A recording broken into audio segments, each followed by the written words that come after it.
Good evening, folks. Freddie Vasquez. This is Basement Politics Unfiltered. Happy Friday. Tonight, Anthony DiMaggio is joining me. Let's clear up some things from last week.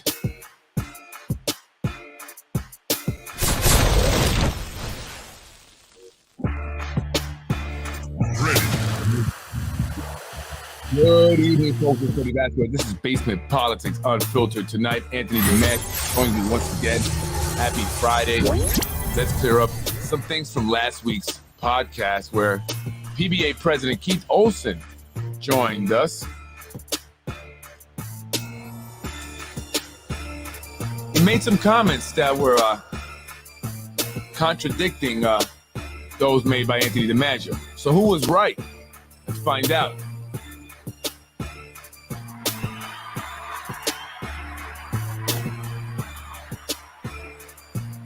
Good evening, folks. I'm Freddie Vasquez. This is Basement Politics Unfiltered.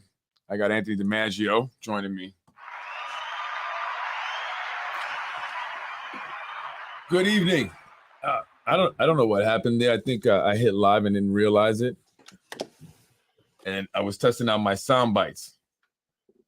That's what happened. Who the fuck do you think you are? Oh, excuse me. My sound bites. You've been asking it for a while, so I finally got them on there. How's it going? How you been, Anthony? How's everything? Good. So last week, I'm sorry. Yeah, good. Last week we were discussing the Ray Montero lawsuit, and then we had the PBA president Keith Olson start to make some comments, and he was basically contradicting what you were saying there. And I guess basically what he said was that the lawsuit that Montero filed against the PBA, the police department, I guess, in the city was actually dismissed. It went nowhere. And so that's not true, right? That's what you're saying. That's what you were saying before. Now you have some documents to be more clear, right? Kind of go through what actually the case was about, what actually ended up happening, and kind of dissecting some of what Keith Olson was saying, you know, to show where his mistakes were, I guess, let's say, right? So his misunderstandings. Well, his wordplay, he was very crafty. Actually, I don't really even care to dispute most of what he said, because as I was rewatching the podcast, I realized that most of what he was talking about was completely irrelevant to me. And I felt like kind of an idiot for just letting him hijack the podcast in the way that he did, and taking it off in a direction that just completely irrelevant to me. And let me explain what I mean by that, because I said this at one point in the last podcast. I said it doesn't matter. And I caught a ton of shit for saying that. But having rewatched it, 90% of what he said, it doesn't matter. Because when I thought it was a good idea to go through some of this stuff in the Montero lawsuit, I only intended to go through it insofar as it shows John Mueller's track history. What happened with Brian Moran and Keith Olson, I couldn't care less about, because they're not going to be involved when I go to court. Right. Does that make sense? I mean, oh yeah, it definitely makes sense right. In terms of, you know, your specific case and what happened to you and your incident. But I think that it is relevant, you know, to the people of the city of Yonkers, right? I think that, sure. These are the kind of things that we see, right? 20 years later, 30 years later, when they're like they're talking about what happened, and now we know, who actually did it, right? Or who actually was involved, right? But we're kind of doing it almost in real time. You know, some of it has passed already, but some individuals like Keith Olson, still an active police officer, president of the PBA. And I think for new police officers coming in, even though some of them are, friends and family people that, but I think it's important for them to know this, what's happened here, and even the residents, right? And so I think you coming on here, and although it may not be directly related to your story, being able to speak on it because of your experience, your firsthand knowledge of being a lieutenant, it's to me is valuable information. So and we can speak about it now, because now he forced my hand to go do all that rest of the research that I really wasn't interested in before. You don't want to, right, because you don't want to be discredited, right? And then people, right. So in prepping for last week's podcast, I had spoken to Ray a lot about what went on with this lawsuit. The only part I bothered to confirm was the part with John Mueller. Maybe that was a mistake. Maybe I should have anticipated Keith hopping in and trying to make me look like an idiot, but I didn't. But obviously now, since he forced my hand, I did. So we'll go through some of that stuff tonight. I sent you some emails. Yeah. Right. Now the one on top is just a link back to the page that we were looking at last week when Keith started hopping in with his little one-liners. And so, how was your? Have you ever had a real relationship with Keith, or any kind of relationship, say, with Keith? Any friendship, or just I never had a cordial to personal each? problem with I mean, Keith. I I know never had it. you were a Right, lieutenant. right. Yeah, I never had a personal problem with Keith.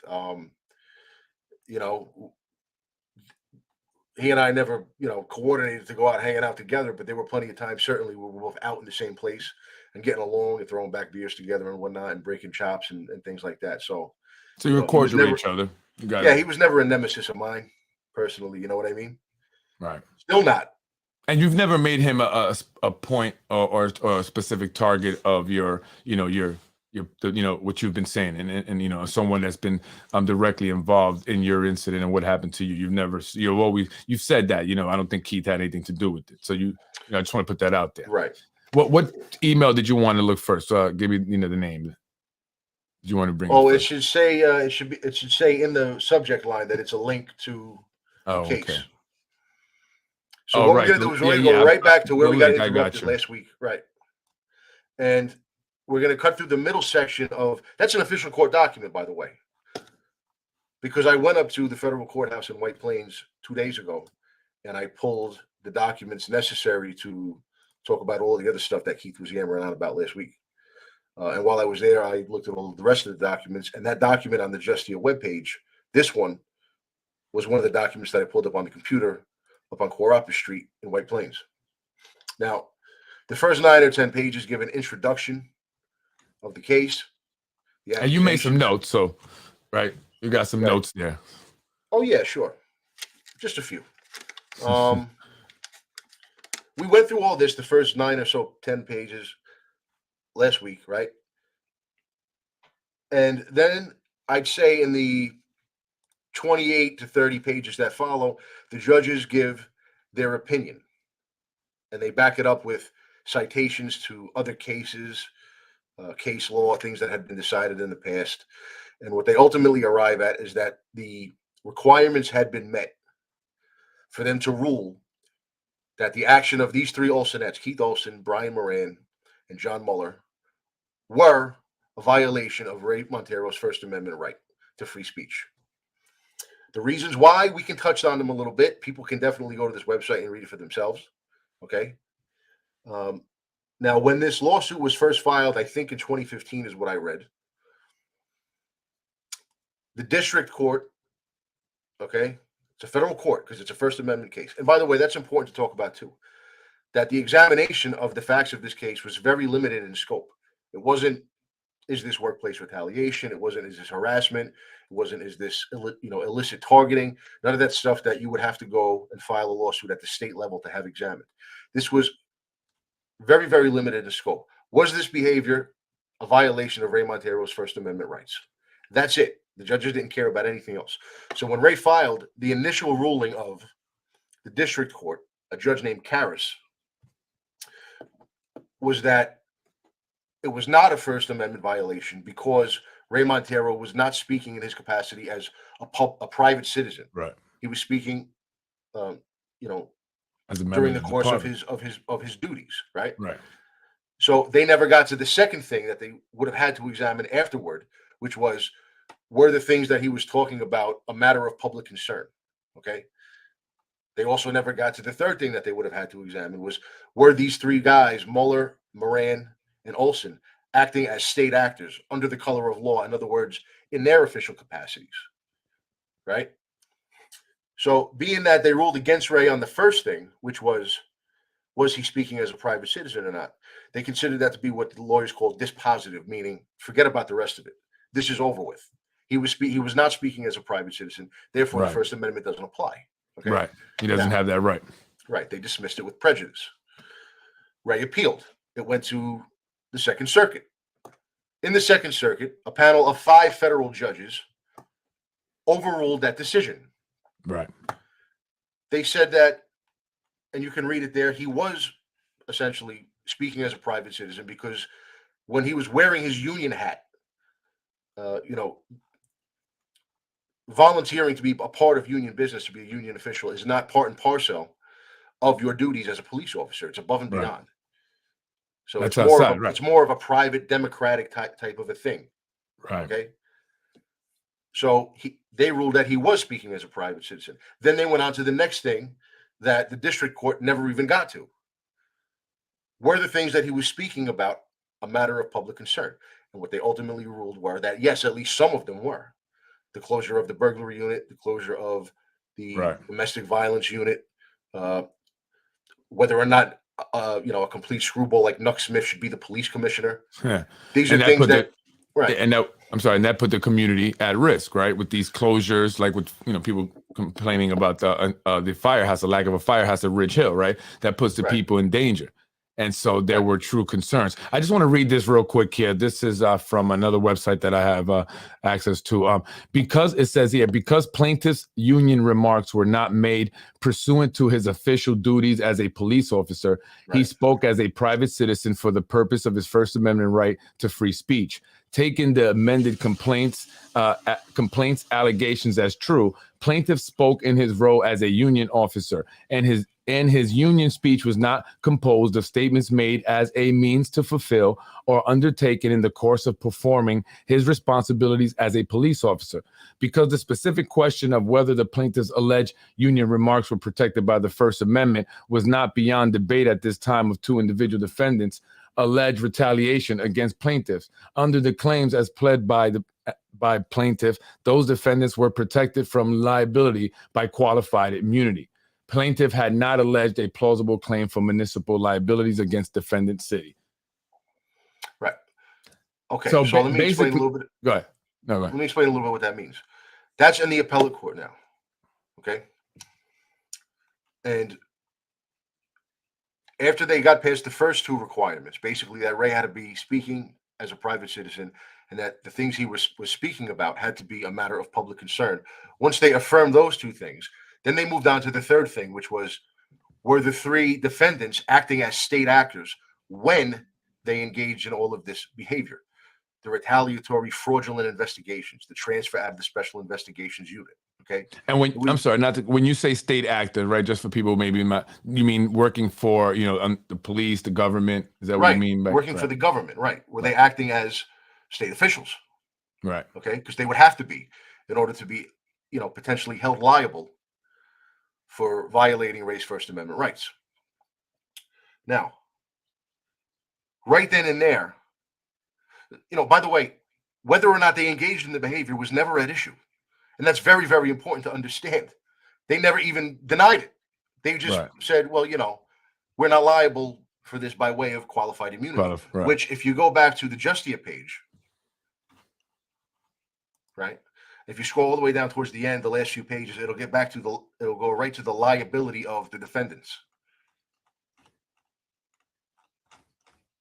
Yeah, it's in the last few pages. Yeah, all the way down. Let's see, I didn't go there. Yeah, there you are. So there you go. It was just there where you were. Right here? No, go up a couple of pages, a few more pages.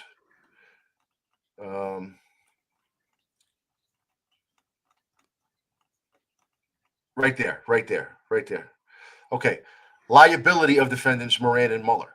So now that we, as the appellate division, have affirmed that your actions were a violation of Ray Montero's First Amendment rights, we have to get into the matter of your liability. Were you liable? And if so, what's your punishment going to be? So if you want to read, starting right there a little bit, where it says liability of defendants Moran and Mueller, we can read that, and then I'll explain a little bit about what it means as I understand it. Sure. Defendant Moran and Mueller argued that even if Montero's speech was constitutionally protected and they took adverse employment actions against him for this speech, they are, even on the present state of the proceedings, entitled to qualified immunity. We agree. Qualified immunity and affirmative defense shields officials from personal liability for civil damages so long as their conduct does not violate clearly established statutory or constitutional rights of which a reasonable person would have known. And they refer to case law. Continue on there? Not yet. Yeah, I mean, you could, but I think that about sums it up. So what it means is that the appellate division, after overturning the district court's decision and affirming that this behavior was fraudulent and retaliatory, and more importantly, a violation of race First Amendment rights, they said, well, because it had not been clearly established previously that this kind of behavior violated the rights of a guy speaking out with his union hat on, okay, you're going to get a pass. You're going to get this thing called qualified immunity, Right. because, as it says right there, their conduct, I guess, did not violate an already clearly established statutory or constitutional right. Okay, the next batch of idiots that does this to a guy like Ray, who's wearing his union hat, speaking out against these things, is going to be on the hook big time. Probably going to have to pay out of pocket. Who knows? Maybe the city will indemnify them, but the next guy is going to get paid. Okay, so I'm sorry, just about qualified immunity. That's only given to law enforcement officers. Like I said, people who official capacity. Elected officials.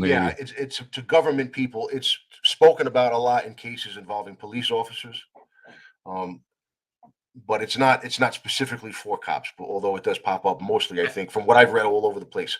What is the goal of qualified immunity? Like, what's the purpose? The way I read it is this: you three idiots knew what you were doing was wrong and morally abhorrent, and probably against all types of state laws and whatever. But at the time that you were doing it, you really had no reason to be aware that you were violating Ray Montero's First Amendment rights. You were violating them, but because there had been no clearly established precedent beforehand, this is the case that's establishing the precedent. We're not going to let you be held liable and be subject to punishment, punitive damages and things like that. Because Ray did sue for punitive damages. He didn't name an amount in the beginning. I guess it was just one of those things where they want to get through the culpability of the defendants first, and then decide what the damages are going to be after. But the judges in the appellate court overturned the district court's ruling, but then stopped it right there and said, yes, essentially you're guilty of this. They don't use guilty and not guilty in the civil court. Right. But it's akin to that. It's akin to saying you're guilty of this, but we're not going to punish you for it. People who do the same thing in the future will get punished. Okay. So that's qualified immunity. Now, if you go down to the liability of defendant Olson, and really quick, just to remind people, what is it exactly that Montero was saying? I know he was speaking about some units that they were taking away, maybe some stations, I guess, or satellite stations they were closing down, that, and what else? What was he? What was it that they had an issue with? I don't know anything about satellite stations. They have specialized investigatory units within the detective division dedicated to certain types of crimes, like the burglary unit. I remember the burglary unit. When I was a young cop, my first few years on the job, if we got called to a burglary that had happened, and burglaries aren't always dramatic scenes with guns like you see them in the movies and stuff like that. Or it's if someone picks the lock to your apartment door inside of a building and goes in and takes a few things or moves things around, or just burglary is you illegally entered or remained with the intention to commit a crime. Right. Actually, when you're studying for the tests, promotion tests, they teach you don't actually even have to commit a crime while you're inside. You just have to enter with the intent. So if you pick somebody's lock and you go in with the intent to steal something, you've committed a burglary. Right. And if there's evidence of a forced entry or something like that, you'll call the burglary unit instead of just calling the regular detectives. They had a unit specialized in those kinds of investigations. So is that how they handle it now? I guess once they shut that down, they just have other detectives. I don't know if that unit ever reopened, to be honest with you. I've been out 3 years. But there's still burglaries going on. So of course, what do they do? You'll just call a detective, and hopefully the detectives that show up are in the mood to do their job that day. And if they're not, then you're going to complain. But if they about shut it down, they didn't fire those officers, right? Those detectives. No, they still have the manpower essentially to handle the calls, I guess. Right, but what they were doing, they were saying, okay, we don't need that extra unit, so we'll take the cops out of it and put them in the count elsewhere. Kill overtime and patrol and things like that. The domestic violence unit was also closed. There was a unit that specialized in the investigation of domestic violence cases. They closed that. I don't know if that's open. I know there are probably some active cops watching. If someone wants to Well, maybe they closed it because some of the people they kept having to investigate were people at the top.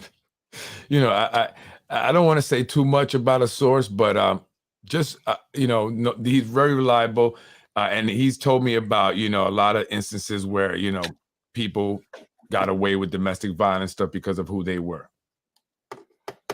Yeah, I'm sure it has happened. Many times actually, and there were bad cases also. He said. Anyway, so and also the third thing that people overlook was that Keith was using his negotiator hat, his platform, his audience with the mayor, which was a big audience as the union president, to push John Mueller for becoming the police commissioner. And Ray, working for the guy, knowing him, knowing that he's one flew over the cuckoo's nest, said, "Wait a minute, that's like a really, really bad idea." Right. And so, in his capacity as union VP, was speaking out against it. That's why last week Keith said, "Well, hey, when you're going around bad mouthing your boss, you're eventually going to get transferred, right?" Yeah, but he was doing it with his union hat on. He wasn't just walking around saying, "This guy's a piece of stuff." Right. I hate this guy, and making up rumors about him and spreading nasty rumors about him. He was trying to speak out against a plan that the union president had. Right. Concerning John Mueller. And I mean, how else are you gonna, campaign? And whether John Mueller likes it or not, he can't transfer him for that. Right. You know what I mean? And so exactly what it is that was said up in this lawsuit about Mueller that shows, because then you one of the words that sticks with me is you call them what do you say a sadist. A sadist. Yeah, that's what it was. I don't know why I thought that was the wrong word. The judges are not going to call him a sadist in No, I know, but what is it in here that kind of would make you infer or kind of draw that conclusion that's what they're saying basically, that's who he is. Sadist means you don't just do these things, you enjoy it. Okay, right. Now the judges don't know the guy from a hole in the wall, so they're not going to be able to opine on something like that. I thought you had said that we could, within the lawsuit that there were going to be some description about who Mueller was, and that would show kind of the evil guy that he was. That's all I'm saying. The only thing of use to me in my case, in this Montero case, is that the notion that John Mueller launches, quarterbacks, and sees through these completely fraudulent, retaliatory investigations against people within the department who have pissed off one of his buddies, one of the guys in those pictures, and for no other reason, is not just a rumor, it's not just an idea. It's a matter of record in the federal court system in this country. Right. It's a matter of record that he did this. Okay. And so that's what you mean by, Mayor Spano should have known who John Mueller was before appointing him commissioner, because of what he was doing, what he had done that was right here in this lawsuit showing. Right. The fact that he was shielded from punishment for it on a legal technicality means nothing in the court of public opinion, and it means nothing in politics. The fact that a federal court acknowledged that this guy did all of this should have taken him out of contention for higher managerial positions within the police department immediately. You can't launch fraudulent investigations against people and move up the ranks in a police department. Doesn't matter if they're subordinates or John Q. citizen out in the street. Doesn't matter. You're launching fake investigations. And the courts acknowledged it, that he did it. But who's going to stop him? I mean, even if the court's kind of acknowledging him right here in the lawsuit, I mean, who do you expect to stop him? Well, it's supposed to be the city council, but they didn't do their job. Right. Right. And that's what I mean. I mean, when you have an administration and elected officials who themselves, essentially launch fraudulent investigations, right? They lie about people and try to create false perceptions of individuals, for their own political gain. So they basically do the same thing that John Mueller does, right? So I mean, who's going to stop him? He could have three of these lawsuits. He still would have been appointed, So right. So I get what you're saying. You're saying that to Mike Spano, this is just a daily thing. He does this to people every day. So why would he hold it against John Mueller? Yeah, exactly. Right. I mean, even if he knew about it or not, right? And when he found out about it, okay, well, I've done the same shit before to my political opponents, right? Or anyone that's spoken out against the administration, So, I mean, I've experienced that. I'm not saying Mike Spano directly, but so, that's what I'm saying. And that's what I want, a lot of people to understand also, right? This is why we need change because of this fact. I mean, we have an administration, elected officials that are not doing their job, and, they're allowing individuals like this to be at the top position, especially of the Yonkers Police Department, which I would, and you would agree, right? Are the greatest police department in the world, right? Right. So when they launched an investigation, an unauthorized investigation into his use of sick leave, right? Remember we spoke about that last week? Yeah. And, he, coming up to the elections, the union elections, he had called out of work with strep throat. Now, he wanted a campaign because everybody was supposed to be meeting down at Hyde Park, which, by the way, I've had 4 or 5 people call me during the week and say that did happen. Ray was there. Right. And the ESU bosses had to go in and break it all up because it was starting to get rowdy. But Keith denied that Ray was there, saying something like, he would never even show up knowing that I was there. Just to let you know that Keith Olson has commented, and he is. I'm sure he has. Yeah. So just let's hold off on him for a few minutes because we have a couple of more important things to get to. And actually, we'll look at his comments before we pull. I would like to see what he says before we pull up the paperwork. So I want people to know that we were supposed to do one podcast on this, talk about Mueller, his role in it, and then move on.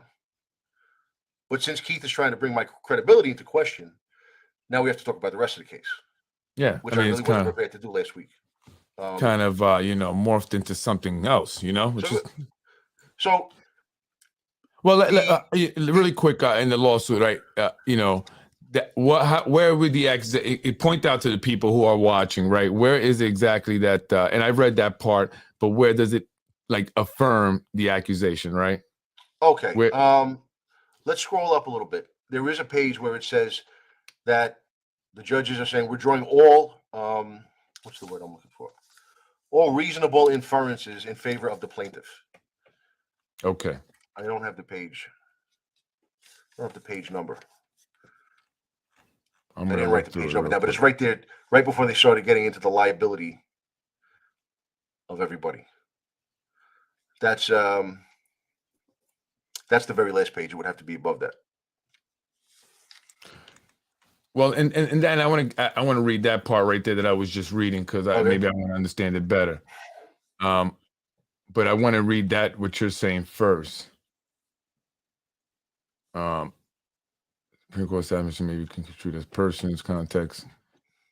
And I want to show people, right? Because I want to start there. I want to say, look, this is what you mean, and then we can go into talking more about it. Complaint Montero spoke in capacity as a private citizen. It says here, on appeal, Montero contends once again that CLUE clearly establishes that a person's union activity criticizing management is categorically protected by the First Amendment.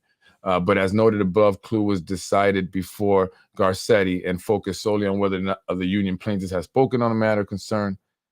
That's good to read.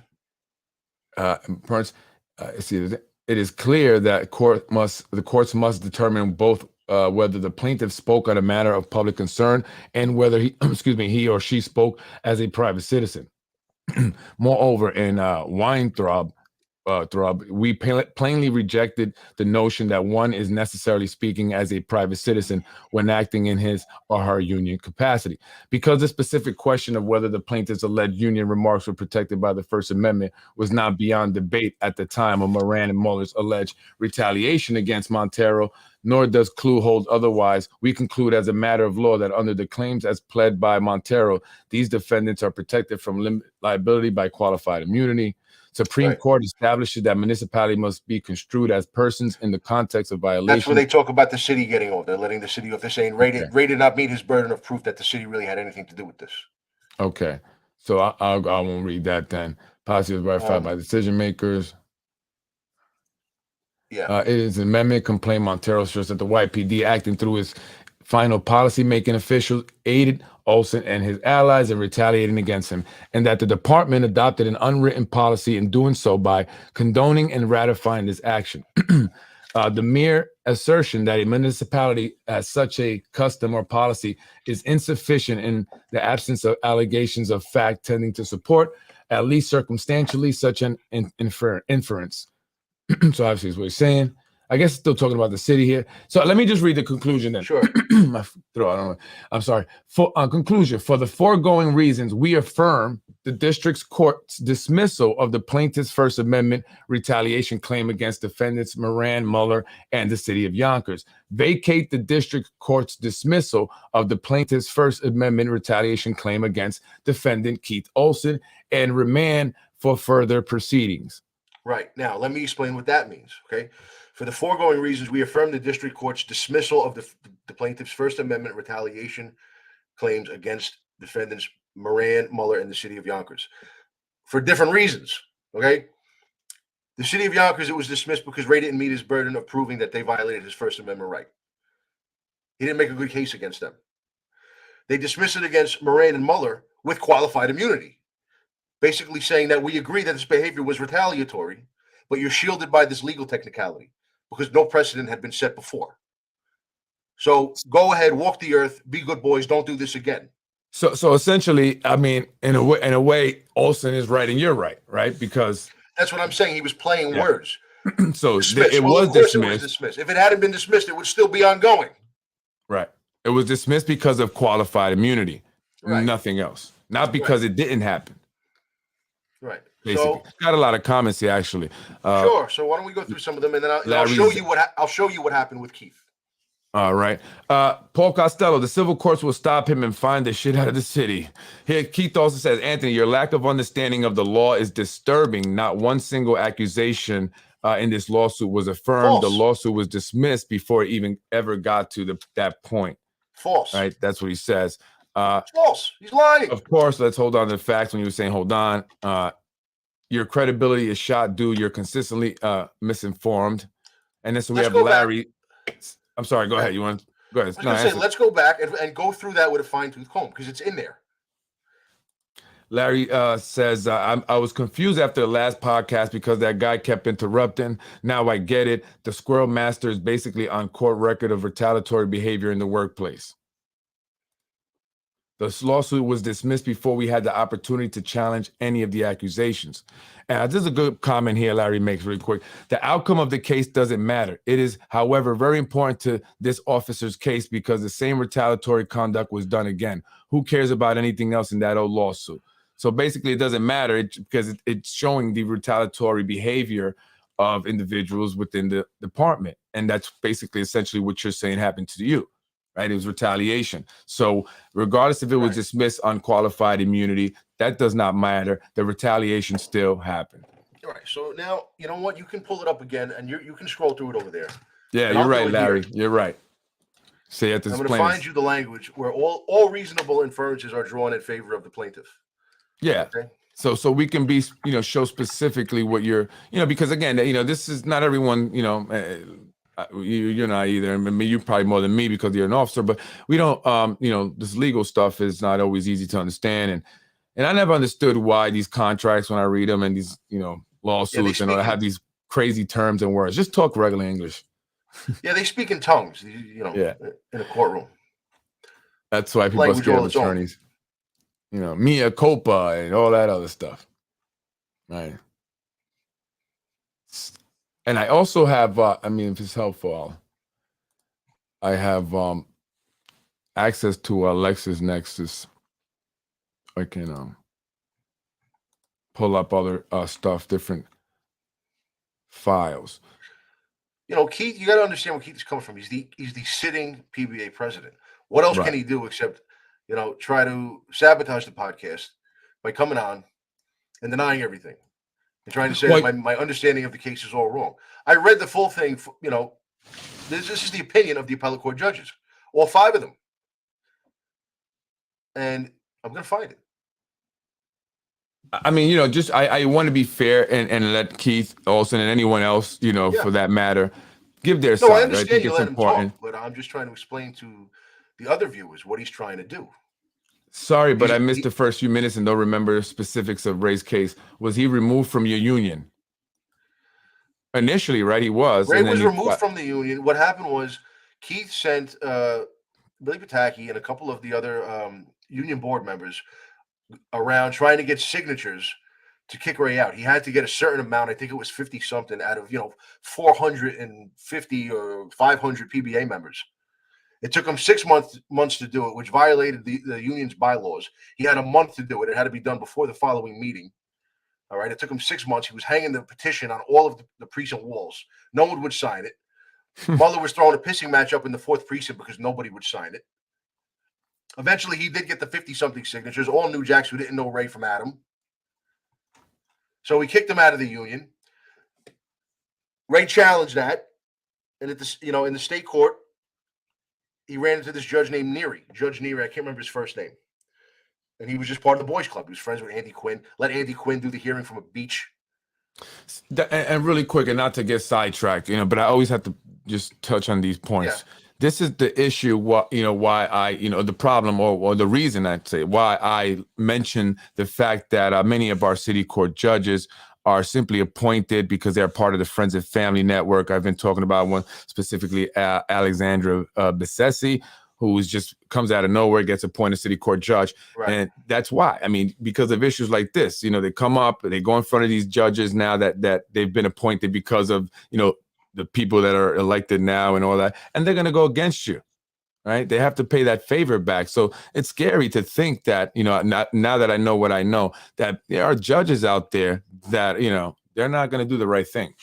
And so it's just, we have to pay attention to that, to these judges' appointments, because they go from city court to the Supreme, they move up, they go in there after a few years, really no experience, but it's all about favors. And then they're going to do what they need to do for those people. And and Zahi Jerris was involved in stuff like that. It's in there, you read it, and it's scary. It's crazy that you can't trust the system anymore.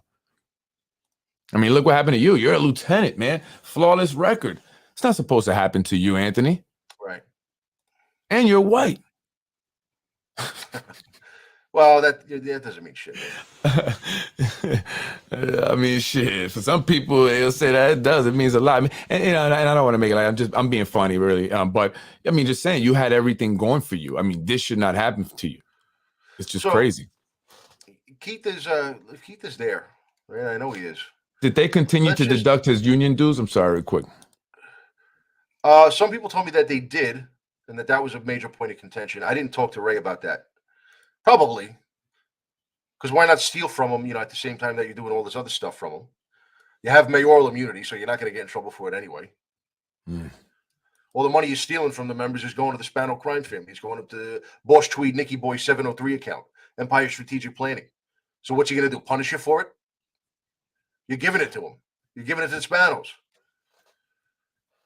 Larry says, explain the significance simply, and let's move on to this officer's horrible experience.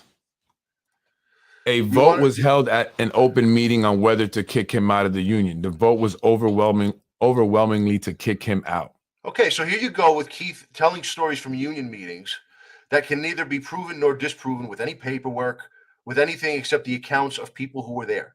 And I can't even tell you how many phone calls I got disputing all of the shit that he said and all these little one-line bombs that he was punching into his keyboard last week. All right, guys, listen, for people watching or who would want to watch, create a fake email account and log on to YouTube, and you can watch live anonymously. It's not really that hard. I mean, if you can email us and say, hey, I love to watch anonymously. Can you create me an account? And we'll do it for you. How about that? We'll do it for you, and then we'll send you the password and username. You can log on every time, watch Basement Politics from YouTube, and comment all you want, right? As long as you're respectful. Obviously, if very disrespectful comments, I won't post up. But yeah, so they kicked him out of the union and then take his dues anyway. Yeah. Right. And so Neary, who was part of the boys club, basically said, this is a union's a private organization. It's got nothing to do with the government. So he dismissed the case. Then Ray appealed that. Went before a panel of 5 judges in the appellate court at the state level in Brooklyn and won. They said what Keith Olson did was arbitrary and capricious, and they reinstated him into the union. Am I lying, Keith? Right. So I think for the most part, I think a lot of people anyway, especially are are more likely to believe what you're saying. And no disrespect to Keith Olson, right? I like to be fair. I'm just no disrespect to Keith Olson, but I think more people are, likely, and me too, but just from my experience, are likely to believe you, right? And what you're saying, just from their own experiences, from, experiences of friends, family members, people call me a lot. People send me messages, emails, and all that all the time with their experiences. So it happens to not just you, not just me, a lot of people. And so, I think, this is what I told one other person who was telling me about their experience. I said, I think the more people could start coming out and telling their stories, right? Just to really prove that this is happening, not just to one person who's bitter or disgruntled, right? Like they tried to make you out to be, you're a disgruntled person, you just want your job back, but you can't get it. You just whatever, the more people will see that, right? And the harder it'll be for them to run any interference, because they can't run interference to everyone, right? And so eventually we'll start to crack this, corruption, right? And start to break it down and crumble it down. And, and I think that, if anything else, what we've done here is to show that the people are tired. Enough is enough. People are, Let's talk about for a second what he's saying. Can you go back to that part with the liability of defendants Mueller and Moran? Is that on the Justia page? Yeah, we just read it. Yeah, it's on page. Yeah, it's on page 37 there. I got it. You got it. Now I'm going to read it. I have it in front of me as well. Okay. Defendants Moran and Mueller argue that even if Montero's speech was constitutionally protected and they took adverse employment actions against him for the speech, they are, even on the present state of the proceedings, entitled to qualified immunity. We agree. Does that sound like an argument of we didn't do any of this? Or does that sound like, yeah, well, we kind of did it, but hey, we should get off with qualified immunity? Keith is saying that they challenged his assertions. It doesn't matter. You lost, bro. It's all here. Everybody who's watching this can go to this Justia website and read the whole thing from start to finish. It's not written in Latin. It's not that hard to read. It's 43 double-spaced pages. So you're saying that right here, this line where defendant Moran and Mueller argued that even if Montero's speech was constitutionally protected and they took adverse employment actions against him, right, that they have qualified immunity. That's what you're saying? That's their argument. Right. That's their, does that sound like they're challenging his assertions, Keith? Well, it looks like they're just trying to basically say, listen, it doesn't even matter. We get qualified immunity. Let's keep it moving. That's what they said. Now ask Keith. But I mean, I don't know if that says necessarily, and I just, to be honest, I don't know if that's saying that, it just means like they just want to get this thing over with, right? So we have I understand that, but what he's saying is that, no, we challenged the things that he said. Does it look like it? No, it doesn't look like they've challenged it. No. So Keith, answer me this. Did they get qualified immunity or not? Did they get immunity? Because qualified just means limited. What it basically means is we're not giving them blanket immunity. Ray can still go back to the state court and challenge, for things like, workplace harassment, hostile work environment, things like that. So qualified in this sense that is used here just means limited. You're getting limited immunity. Keith, did they get immunity or not? It's a simple question. And one of the things I want to mention, I want to bring this up again, in relation to your case, right? Going back to your case and being, is that the difference between Montero and you, right, and why Montero, was able to somewhat be successful getting his job back and everything versus you, was that Chucky Gardner was the police commissioner at the time, right, and you had Mueller as the commissioner. That was the huge difference, right? Right. That's the huge difference. And, so that means that, therefore he went to the psychologist or the shrink, as you said, that was referred to him by Chucky Gardner, who was not going to throw him under the bus. Whereas you were sent to the IMA, the quack. Yeah. And that's kind of the even though your situations are similar in retaliation, but that's why your outcomes were different. Right. See, they sent Ray. Chucky sent Ray. Keith Olson and Tommy Felon went up to City Hall to see Vinny Spano and the lawyers up at Corp Counsel. And they said, oh, this guy Montero, he's going around attacking cops. Ray admitted to pacing Billy Pataki one at a union meeting, but people told me that it happened exactly the way Ray said.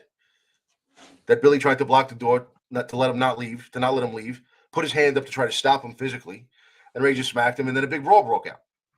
Ray admitted that. Then they tried to say that he assaulted John Viviano Sr. up at the fourth precinct. So the two union presidents, because John Viviano was a sergeant, so Tommy Felon had to get involved, I guess. Okay, he was the CLSA president at the time. Olson and Tommy Fellon went to go see Vinny Spano and Corp Counsel over at City Hall and said, you got to send this guy for a psychological evaluation. The whole purpose of which is they were going to try to rig it against him, which is what John Mueller did. See, Chucky was using a guy, I know his name, I'm not going to say it. He worked in the Citibank building. Is it the Citibank building up on North Broadway across from St. John's Hospital? Right? There's a bank there. Is it Citibank? Yeah, I believe so. Right. Okay. City or Chase. So he worked up in that building. And I told this story last week. Ray had 2 appointments because it was a real evaluation, not this fraud where you go sit for 25 minutes and then you get hammered. It was a real evaluation, so he had to go back twice. And in between visits, Mueller called the guy and tried to sabotage Ray anonymously. Just said that he was a YPD chief, wouldn't leave his name. And tried to tell him all about race. It's all made up nonsense. Okay, so when Ray walked into the second appointment and said, Doc, this is all political. I'm the union president. They're trying to bury me. The doctor said, you know what? In light of this phone call that I got from this idiot, I think you're right. So go back to work. So someone tried to put it in his head that this, these negative things about Montero prior to he arriving there, and it didn't work. So So did Keith answer? No. Did he say whether or not Mueller and Moran got qualified immunity? Because we already know what the answer is. But is he admitting it? Because my follow-up question is going to be, Keith, do innocent people get immunity? Do they need immunity? Do people who have been cleared of wrongdoing need immunity? Then why did they get immunity? Immunity from the truth, Yeah. Last thing I'll say, I believe you've offered the gentleman a link to come on the pod and have a conversation in real time, and it was refused. That shows a lot. Absolutely. That shows a lot. And I say this to the elected officials who don't come on my show, but they'll go on to, the guy who pled guilty to a child sex crime and had child porno in his computer. They'll go on his podcast, right? But they won't come on mine. And they'll talk about me on his podcast. So that does say a lot when people, don't confront, the accusations or allegations that are being made about them. And they say, no, that's not true. That's not true. But I won't, confront you on it. Right. I mean, and when I say something about the podcast, they would try to, those who hate it for their reason, whatever, right. They try to knock it. But obviously it's doing something when you come on and you comment, you felt the need to comment to, try to whether defend yourself or, give your side of it. It's obviously, it means something, right, for you to do that. That's why you did it. Otherwise, so that says a lot about the podcast, right? So the affirmation of their behavior is inherent to the granting of qualified immunity. Okay? If the court didn't agree that they acted that way, then there's no reason to give them qualified immunity. You understand? Right. It's very, very simple. And I couldn't, it's tough to skim through 43 pages worth of writing live on a podcast. But for people who want to go read it, it is in there. It says in there somewhere, one of the judges says, we draw all reasonable inferences in favor of the plaintiff, in plain English. I just tried to skim through it. And I'll post it, I'll download it and post it for people who want to read through it. Now, just so we can clear up all of the nonsense that Keith was injecting into the conversation last week, let's go ahead and talk about how the case ended with him. I sent you a couple of other emails. One of them is called, let me see, what did I call it? You have audio evidence, IAD next week, training. No. I just sent you 4 emails immediately before the podcast. Yeah. One of them says Olson's second dismissal request. Oh, I clicked the wrong folder. All right. Yeah, I know what you're talking about. All right. So that's what the one you want, Olson's all right. Yeah. All right. There's 3 documents in there. Yeah. No, I got it. It's all one document, but it's 3 separate pages. Okay. So I sent them to you as 3 separate documents. Oh, I'm looking in the wrong folder. I got it. I have a 2 folder for you actually now. I should just have them 1. I got it. Which one? You want the first one, right? Request 1? Yeah. All right. There you go. Yeah, it's just the first page of 3 different documents. Okay, so what happened at the appellate court was they dismissed Moran and Mueller with qualified immunity. They said, as far as Olson, he was not one of Ray's supervisors as the other 2 were.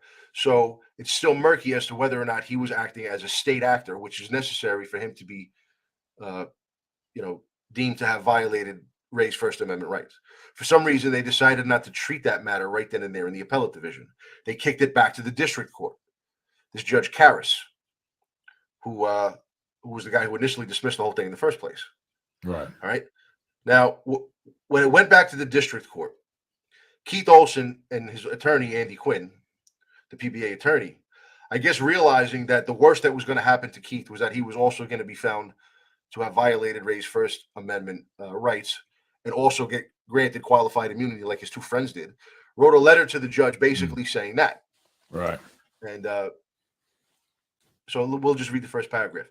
This is from Andy Quinn to the judge. As you are aware, the Quinn law firm has been retained to represent Keith Olson by reference matter, in accordance with the court's order, and in light of the decision of the Second Circuit of Appeals relative to Olson's previously filed and granted motion to dismiss pursuant to federal blah, blah, blah, blah, blah. We hereby respectfully submit this new request to dismiss the complaint on the grounds that either, one, if the court finds that Olson was acting as a state actor, he is entitled to qualified immunity like his two goofball friends were. Or, two, if the court determines that Olson was not acting as a state actor, then he is not subject to suit under the relevant code. In either circumstance, the court is compelled to dismiss the complaint. So what he's saying is that in either circumstances, whether he was a state actor and is going to get qualified immunity or wasn't a state actor and is therefore not deemed to have been in violation of Ray's First Amendment right, either way, he's not going to be subject to any damages or punishments. Right. So let's just dismiss this right now. Right. What's the point? Okay. Right. And that's what I was saying, right? That's why they went straight with the qualified immunity, right? Because they just want to get it doesn't matter anyway, get qualified immunity. So let's just, go that route. So you say before we even start these proceedings, know that either way it ends, I'm not going to get punished. So what's the point? Right. Now, if I guess we could read it. We could read the whole thing. Inasmuch as the court is fully familiar with the underlying complaint and procedural history, will not burden the court with a detailed procedural history of the case. However, certain information is necessary to a determination of the instant letter motion and will be referenced herein. On October 13, 2015, Montero filed his first amended complaint, which alleged that he was retaliated against by members of the YPD, including Olson, for making a speech at a PBA meeting while in his capacity as PBA vice president, wherein he was critical of management of the department. Montero premised federal jurisdiction pursuant to the code. Thereafter, all defendants moved to dismiss the complaint on various grounds. The common argument being that, you go to the second document, same email. Hold on 1 second. Let me just zoom out. Yeah, right. The common argument in favor of dismissal is that Montero did not sufficiently allege. Okay, so he's saying, he didn't sufficiently make his case, but they lost that argument. Montero did not sufficiently allege that his speech was protected by the First Amendment, and he could therefore not state a claim for retaliation. December 20th, 2016, this court granted the motions to dismiss filed by the defendants and the city, finding that Montero's speech was not constitutionally protected inasmuch as Montero had not spoken as a private citizen. Okay, next paragraph. Montero took this appeal to the Second Circuit Court of Appeals. They heard oral arguments. The court thereafter issued its opinion on May 16, 2018, reversing this court's opinion and order. Ironically, the circuit based its decision on an issue not specifically argued by either party, that this court's determination that Montero's speech as pled was at least tangentially related to his job duties and was therefore unprotected First Amendment speech was incorrect. Okay, so the appellate court overturned it. The circuit court held that Montero's union speech was not part and parcel of his concerns about his ability to properly execute his official job duties and did not fall within his employment responsibilities, and that he was therefore speaking as a private citizen whose speech was protected. Right? As to the claims against the specific defendants, the circuit court held that Montero failed to plausibly allege that the city of Yonkers could be held municipally liable for violating his First Amendment rights and therefore dismissed his claim against the city. As to the individually named defendants, the circuit court dismissed Mueller and Moran from the complaint, finding that since the role of a citizen analog in determining whether one speaks as a citizen remained murky at the time of the alleged retaliation, they were protected by qualified immunity. Okay, so basically what that means is there was no civilians. There was no civilians at these meetings, so there was no reason that they would assume that Ray was speaking as a private citizen. Right. Therefore, when I say they, I'm saying Mueller and Moran. Right. They're thinking that this is government business. He's not speaking as a private citizen. So everyone here is police officers, pretty much. We all work. So there's no reason to think this is First Amendment retaliation. Right. The judge let them off, basically saying that it was reasonable to think that, even though he ruled against that. He said no, it was First Amendment retaliation violation. Okay, but you might not have known it at the time, so you get off with qualified immunity. Don't do it again. Right. So, as to Olson, the circuit court noted that Olson did not claim qualified immunity as a defense, so it was precluded from dismissing the complaint as to him, though the circuit noted that the parties have not addressed whether Olson qualifies as a state actor in the first place and if he can therefore be liable under the code. This issue was not raised by either party in briefs or oral argument, nor was it raised at oral argument. The city did note that the issue as well as whether Olson would be entitled to qualified immunity could be addressed back at the district court level after the appellate court remanded it back to the district court to examine that one specific issue. We know Mueller and Moran were state actors. We granted them qualified immunity right on the spot. They're done, dismissed. Was Keith Olson a state actor? If not, he gets off scot-free. He's totally, not liable for any of this. He didn't violate Ray's First Amendment rights. He doesn't even need qualified immunity. If he was a state actor, then he did violate Ray's First Amendment rights, and he does need qualified immunity. Okay? That's what this paragraph is saying. In his First Amendment complaint, plaintiff alleges that Olson is a state actor. Defendant Keith Olson is and has been at all relevant times president of the Yonkers PBA and a police officer within the department. He is sued in his individual capacity for actions taken under color of state law. To the extent that Olson is sued in his capacity as an employee of the city of Yonkers, acting in his capacity as a state actor, then he is entitled to have the complaint dismissed on the grounds of qualified immunity. Yeah, I see what they're saying. I got it. Yeah, I see what they're saying because the way Montero, filed the lawsuit and filed him in his official capacity as well. Right. So that's Keith's attorney saying, hey, these other two asshats got qualified immunity. The worst you can do to my client is find that he was a state actor, and then he gets it too. So what's the point of even going ahead with this? Okay, we can read page 3 just for good measure. I'm sorry. Yeah, I see what they were doing. That's a good attorney. Yeah, I mean, I got to say that attorney, that's a good defense that he put up there. Right. That makes sense. I mean, and this is court. That's what you got to do. You got to create the reasonable doubt, right? And right. It's your job, or I should say, it's Ray Montero's job, and to prove it, with beyond the reasonable doubt. But it's Keith Olson's attorney to simply create the doubt. Well, he did that. Right. That's what I'm saying. The court didn't argue that they engaged in the behavior. Right. To the extent the plaintiff's complaint may be interpreted as alleging that Olson was acting not as a state actor, but as a union official, acting in his capacity as union president, then he has failed to sufficiently allege claim. Okay, is axiomatic, meaning basically necessary. A plaintiff must allege that the defendant was acting as a state actor under the color of law, and then it just cites the actual law to sustain an action under Code 1983. The conduct at issue must have been committed by a person acting under color of state law. So let's go to the next paragraph. To the extent that Montero alleges that Olson was acting in his role as union president, his complaint fails to state with specificity how Olson acted in concert with the city of Yonkers. Okay, it seems to say that Montero specifically withdrew any claim that Olson and the city were working conspiratorially. His complaint fails to make any such allegation. So I guess Ray didn't specifically say that Olson was acting in concert with the city. Right. So this is Andy Quinn doing his best to get the case dismissed on behalf of his client.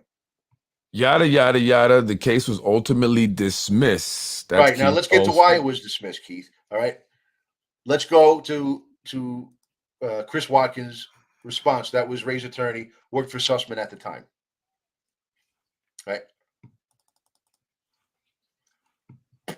This responds to Mr. Quinn's letter seeking dismissal of his client, Keith Olson, on the alternative grounds that Olson was either not acting under color of law and therefore not subject to liability, or he is entitled to qualified immunity. While several of the amended complaints allegations reflect that Olson was acting in his capacity as a police officer vis-a-vis retaliatory acts against plaintiff, ultimately that inquiry makes little difference in light of the Second Circuit's holding that plaintiffs protected. Next page. The bottom is just a footnote. It's an important footnote. Let's read it, though. Wait a minute. Go back. Yeah. As defendant knows, but for quality immunity, Olson could also be held liable under Section 1983 if he was acting in concert with state actors and with respect to retaliating against the plaintiff. So what this is saying is, what this little paragraph here says, that even if Keith is deemed not to have been acting as a state actor, apparently there's case law out there that says that if, a non-state actor, someone acting in his capacity, I guess, as a private citizen, colludes with state actors, then he's basically deemed to have been a state actor and can be held liable. But what I was thinking is that, okay, so if so this, I don't know, I don't understand. Why didn't the court, I guess, maybe determine if he violated his First Amendment right, because he was acting as a in the capacity of a union member or whatever, not as a police officer, then how does Keith Olson get qualified immunity? Right, because if the setting, go ahead, I'm sorry. No, go ahead. You clear it up. I was saying, if the environment that they're in, right, when this is happening, is a union meeting, right, and so he's violating his First Amendment right at this union meeting, right, as he's acting as a union representative or whatever, not as a police officer in his official capacity. Right, how did they even get qualified immunity? Well, he didn't. This is what we're going to see on the second page, right? It never got to that point, because Ray, realizing he was never going to collect any damages either way, agreed to allow the case to be dismissed. Let's read it. I forget where we left off on the last page. The activity was not clearly established as protected by the First Amendment at the time of the underlying events in this case, thus entitling the individual offenders to qualified immunity. Given that Olson has now asserted the defense of qualified immunity, plaintiff acknowledges that regardless of whether Olson was acting under the color of law, plaintiff's First Amendment claim against him cannot be sustained. So in other words, what he's saying is, we acknowledge that Olson is going to get away with this one way or the other. Right. Either the district court is now treating only Olson, because Mueller and Moran are already gone with their qualified immunity. The only question left is, was Keith Olson acting as a state actor? In either way, whether he was or he wasn't, he's not gonna face any punishment, because he's either going to get qualified immunity if he was acting as a state actor, or he's going to get off scot-free anyway if he wasn't acting as a state actor. So why litigate it? Why spend all this money on attorneys to go forward litigating something that's going to end in no punitive damages anyway? So Ray said, okay, fine. Case dismissed. Right. All he wanted was the moral victory. They violated my First Amendment rights, and now this is case law going forward. Right. That's it. Right. That's it. Now, this is the judge's but they didn't really. There was no real determination, though, right? Now, yes, this could be case law in that they look at this and read it and say, okay, see what happened here and what was the outcome here, right? And so now there's that whole question of acting in as a state, as in the official capacity, right? And the state as a state actor or acting as a private citizen, right? They never really made that, they never really determined anything here, right? They just got the qualified immunity. They did. It's just, unless you want to do a 4-hour podcast, we're going to let people read that stuff for themselves. What I'm saying is, okay, let me just, the PBA, the union, right? Who was that formed by? Who created the PBA? The PBA, it's been, 100 years ago. Right. But who created it, right? Who created the actual person's name? Well, I don't know, but just saying, who are they? Like, I don't even have to say the name. And they were an individual, maybe a police officer, but acting as a private individual, right? Like, as you would any unit. My point is, it wasn't created by the government, right? It wasn't created by the government, right?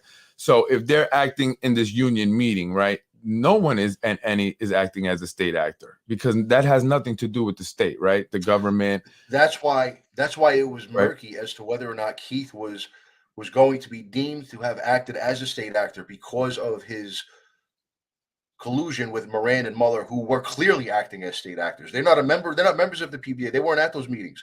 They're just his supervisors, right? Who took all these outrageous measures against him at the behest of Olson. Right. Olson went to them. They were his bosses, and they started launching fraudulent retaliatory investigations.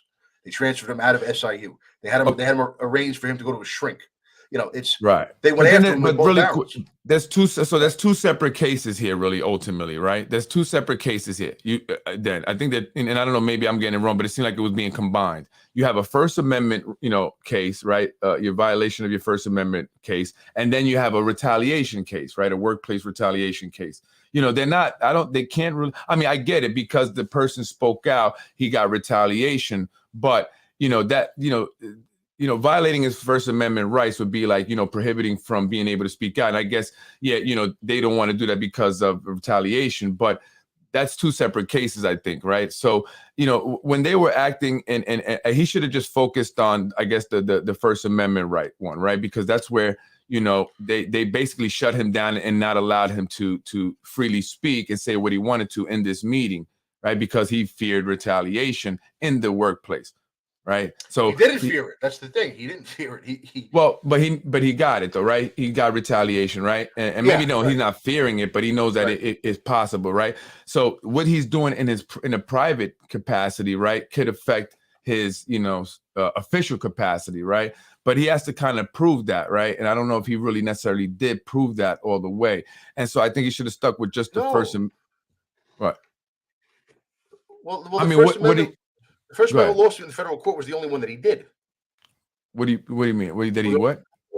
That's the only lawsuit that he filed was for the First Amendment violation. But he's talking about retaliation here, and they're talking about that they're even saying that there was no sufficient evidence for retaliation or showing that there was retaliation. Where do you see that? Right.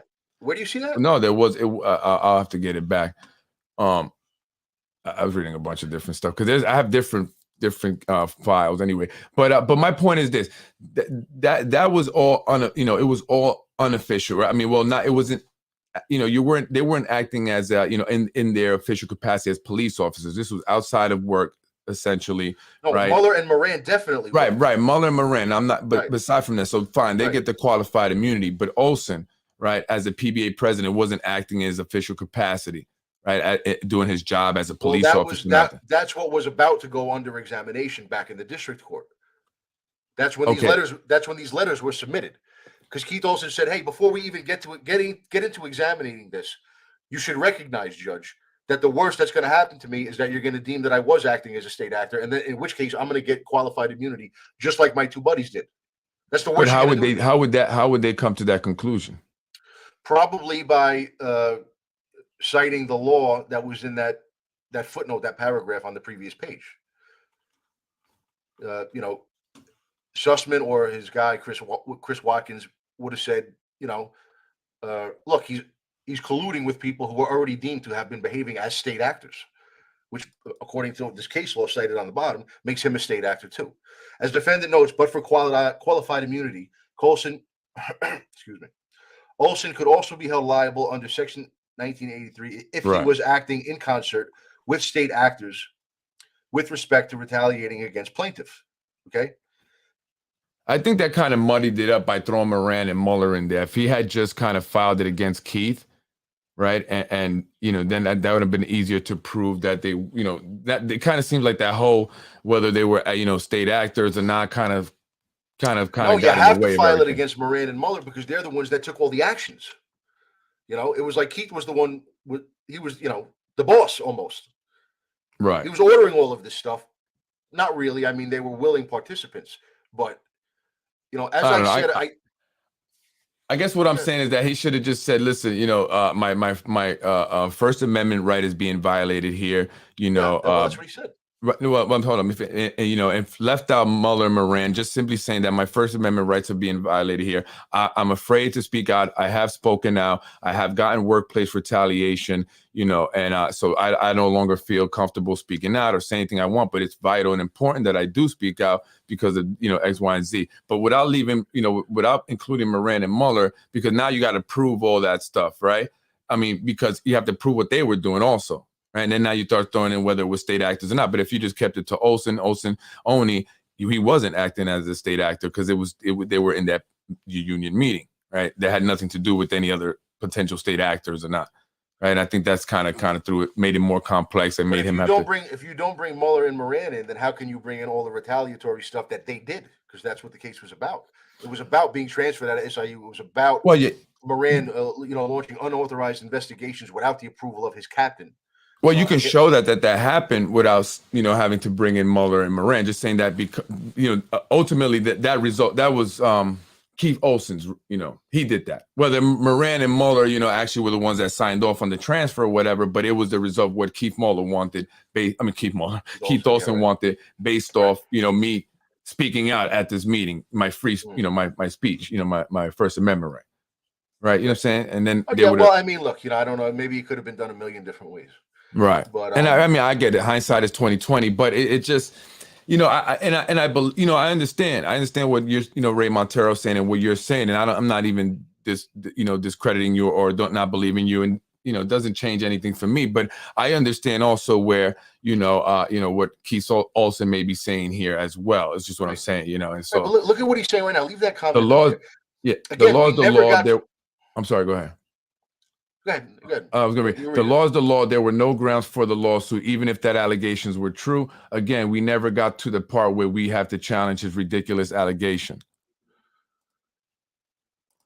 The plaintiff doesn't get to allow a lawsuit to be dismissed. The law decides that.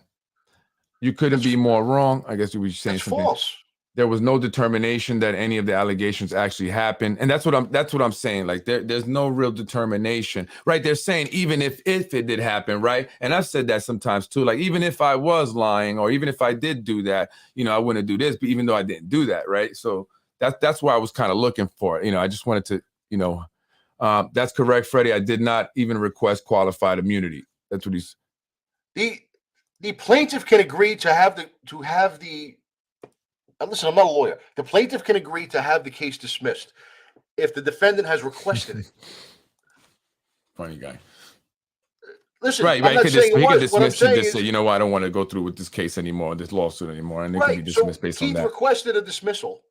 Right. And looking at the reasons that he cited for the dismissal, Montero said, okay, I agree with you. Either way this goes in the district court, whether or not you were a state actor, you're going to get off the hook. You're not going to be punished for this. So why do I want to spend money on my attorneys to go back and litigate whether or not you were a state actor when you're only going to get qualified immunity if you were?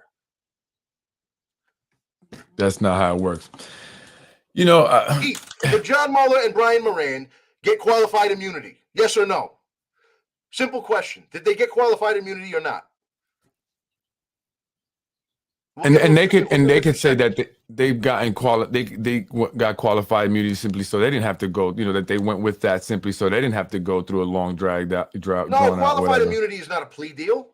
No, I know it's not a plea deal, but essentially if you say that, pretty much, I mean, that's it, right? I mean, it seems like that's what happened. This was a very, very simple case. It wasn't dramatic. There wasn't big courtroom battles. Okay.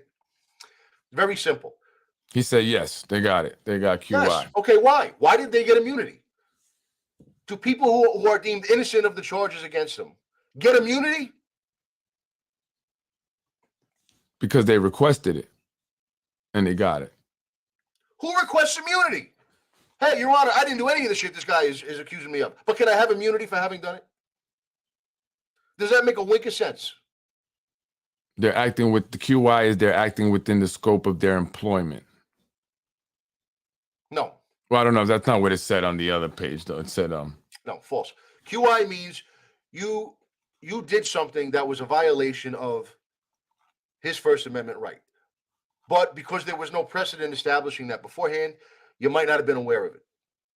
So we're going to let you off the hook. That's what qualified immunity means. Okay?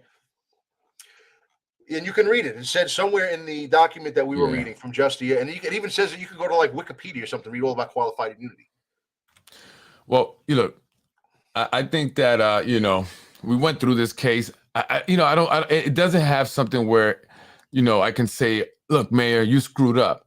You should have, noticed this. I don't see anything that would, and look, I would want to point that out, right? It does, though. It does. And, for Anthony, sometimes, and I'm not disagreeing with you, and I'm not saying these guys didn't do maybe what they did. What I'm saying is that, it is not like a smoking gun, I guess, right? Maybe that's what I'm saying. A smoking gun is what I'm looking for, right? There's no smoking gun, but you can, imply that, that's what you're saying is what happened, right? And then you can also imply what Keith Olson is saying, what happened. We got to find it. So it's right here. We have to find the plot. I got it for you. No, where it says all it says qualified immunity and affirmative defense shields officials from personal liability for civil damages so long as their conduct does not violate clearly established statutory or constitutional right of which a reasonable person would have known. Right. So it doesn't violate an established statutory or constitutional right. Right. So what the court said, the federal court said in this case was what you did violate a right, But because it wasn't clearly established that this behavior was a violation of that right, because it wasn't previously established that this specific kind of behavior against someone in this specific kind of a position wearing his union And hat, what behavior is that exactly? the fraudulent investigations to deter him from the course of action he was taking with his union hat on, running against Keith, speaking out against the Keith that things want to do, speaking out against Keith's cozy relationship with Edmund Hartnett, pushing for John Mueller to be the police commissioner. Okay, he was campaigning against all of this stuff. He was trying to take Keith's spot as the union president. Okay, and they were engaging in all of this stuff to try to deter him from doing that and try to deter others who were watching from doing it also. That's Right. called retaliation. That's the whole purpose of retaliation, is to deter similar behavior from the person who did it in the first place and also from others. Make an example. Right, and because it was all about his speech, the things that he was saying. Okay, the First Amendment, and a lot of people, I'm certainly no scholar on the topic, but I know a little bit. Okay, the First Amendment, a lot of people thinks, what you did was a violation of my First Amendment rights. What you did was a violation of my First Amendment rights. People think that anything that people like Facebook, like they can't kick me off. That's a violation of my First Amendment rights. No, it's not.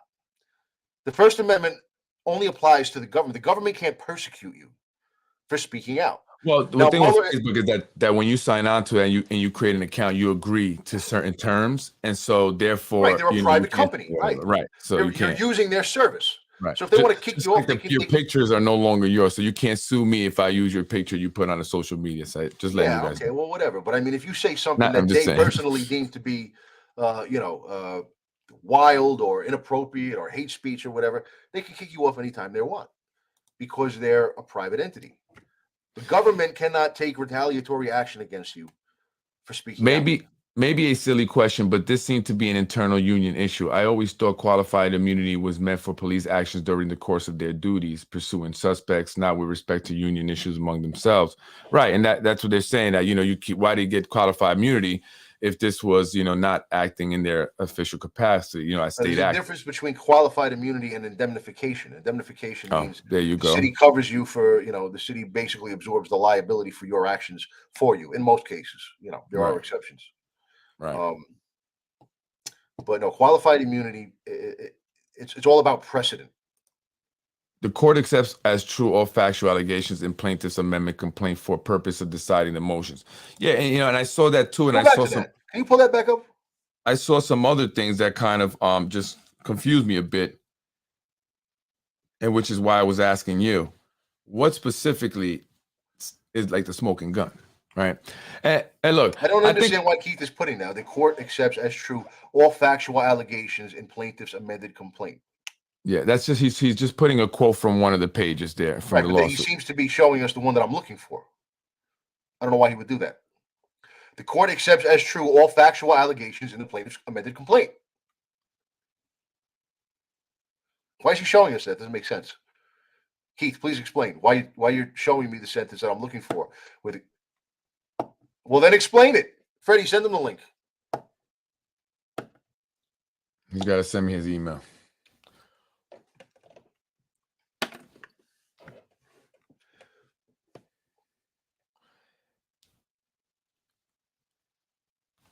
Look, at the very least, I think what people watching could at least get is that there's definitely a system here that's in place here that's not fair, that doesn't allow for just everyone to advance equally or fairly.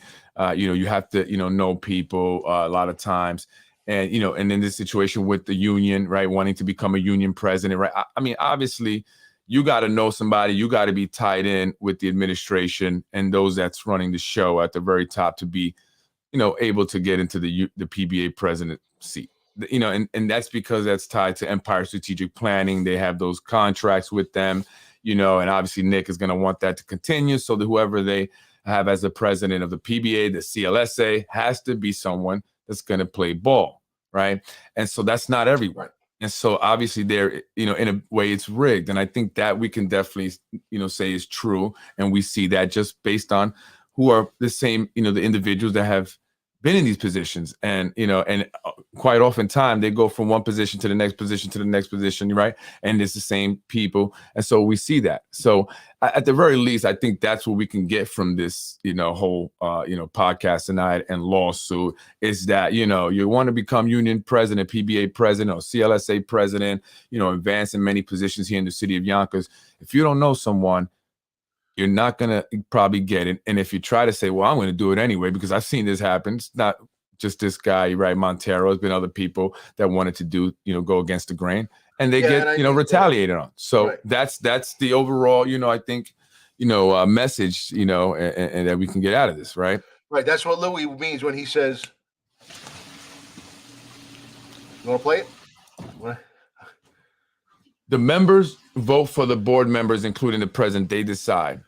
But I don't know if they all, would feel comfortable voting for someone outside of, look, a lot of people have said that, past and current employees, not for necessarily the YPD, but DPW, have said that, we've had our supervisors come in, when there was this, like, some elections going on, and say, hey, you guys got to go here and attend here and show up there and bring some signs. And they'll be like, what the heck for, or whatever. Okay, but we got to go, right? So, I would imagine it's kind of the same when you got to vote for this guy. You better vote for this guy. We find out you vote for somebody else, you may not get that promotion. You may get the shit, a post or whatever, or assignment, or, and so, we know that happens, and people have said it more than, many people. So enough people to say, well, yeah, I think it might happen. So, so even if they do vote, do we really, and I'm not saying that they didn't vote fairly, or, I'm just saying that, we have to also take that into account, that we know that stuff like that happens. Listen, Keith is even above his post as the union president.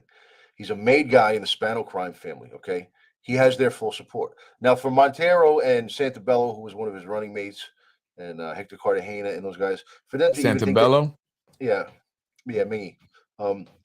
For them to even think that they had a chance of even winning the election when they're up against the Spanos man is a little delusional. Because what do you think? They're not going to pull the, the double balloting, the, putting the Keith's goons at the ballot boxes. It's... What do you think? Maybe Zahi Jarris' sister Susan might find 18, ballots somewhere. You think they're not going to do anything and everything that they have to do to make sure he wins that election by any means possible? That's the Spano way. By any means possible. And how long has Keith been? I'm sorry, by any means necessary. How long has Keith been the president of the PBA? Keith, tell him, I don't know, what's it, 10 years? 10 years. 10, 11, I don't know, something like that.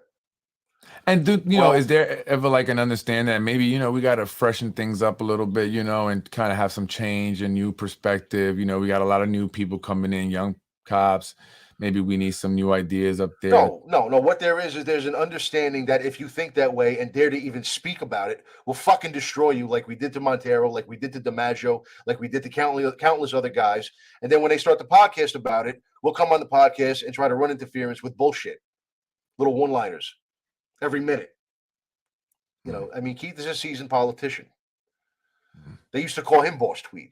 I said, don't let him hear you say that. He'll like that.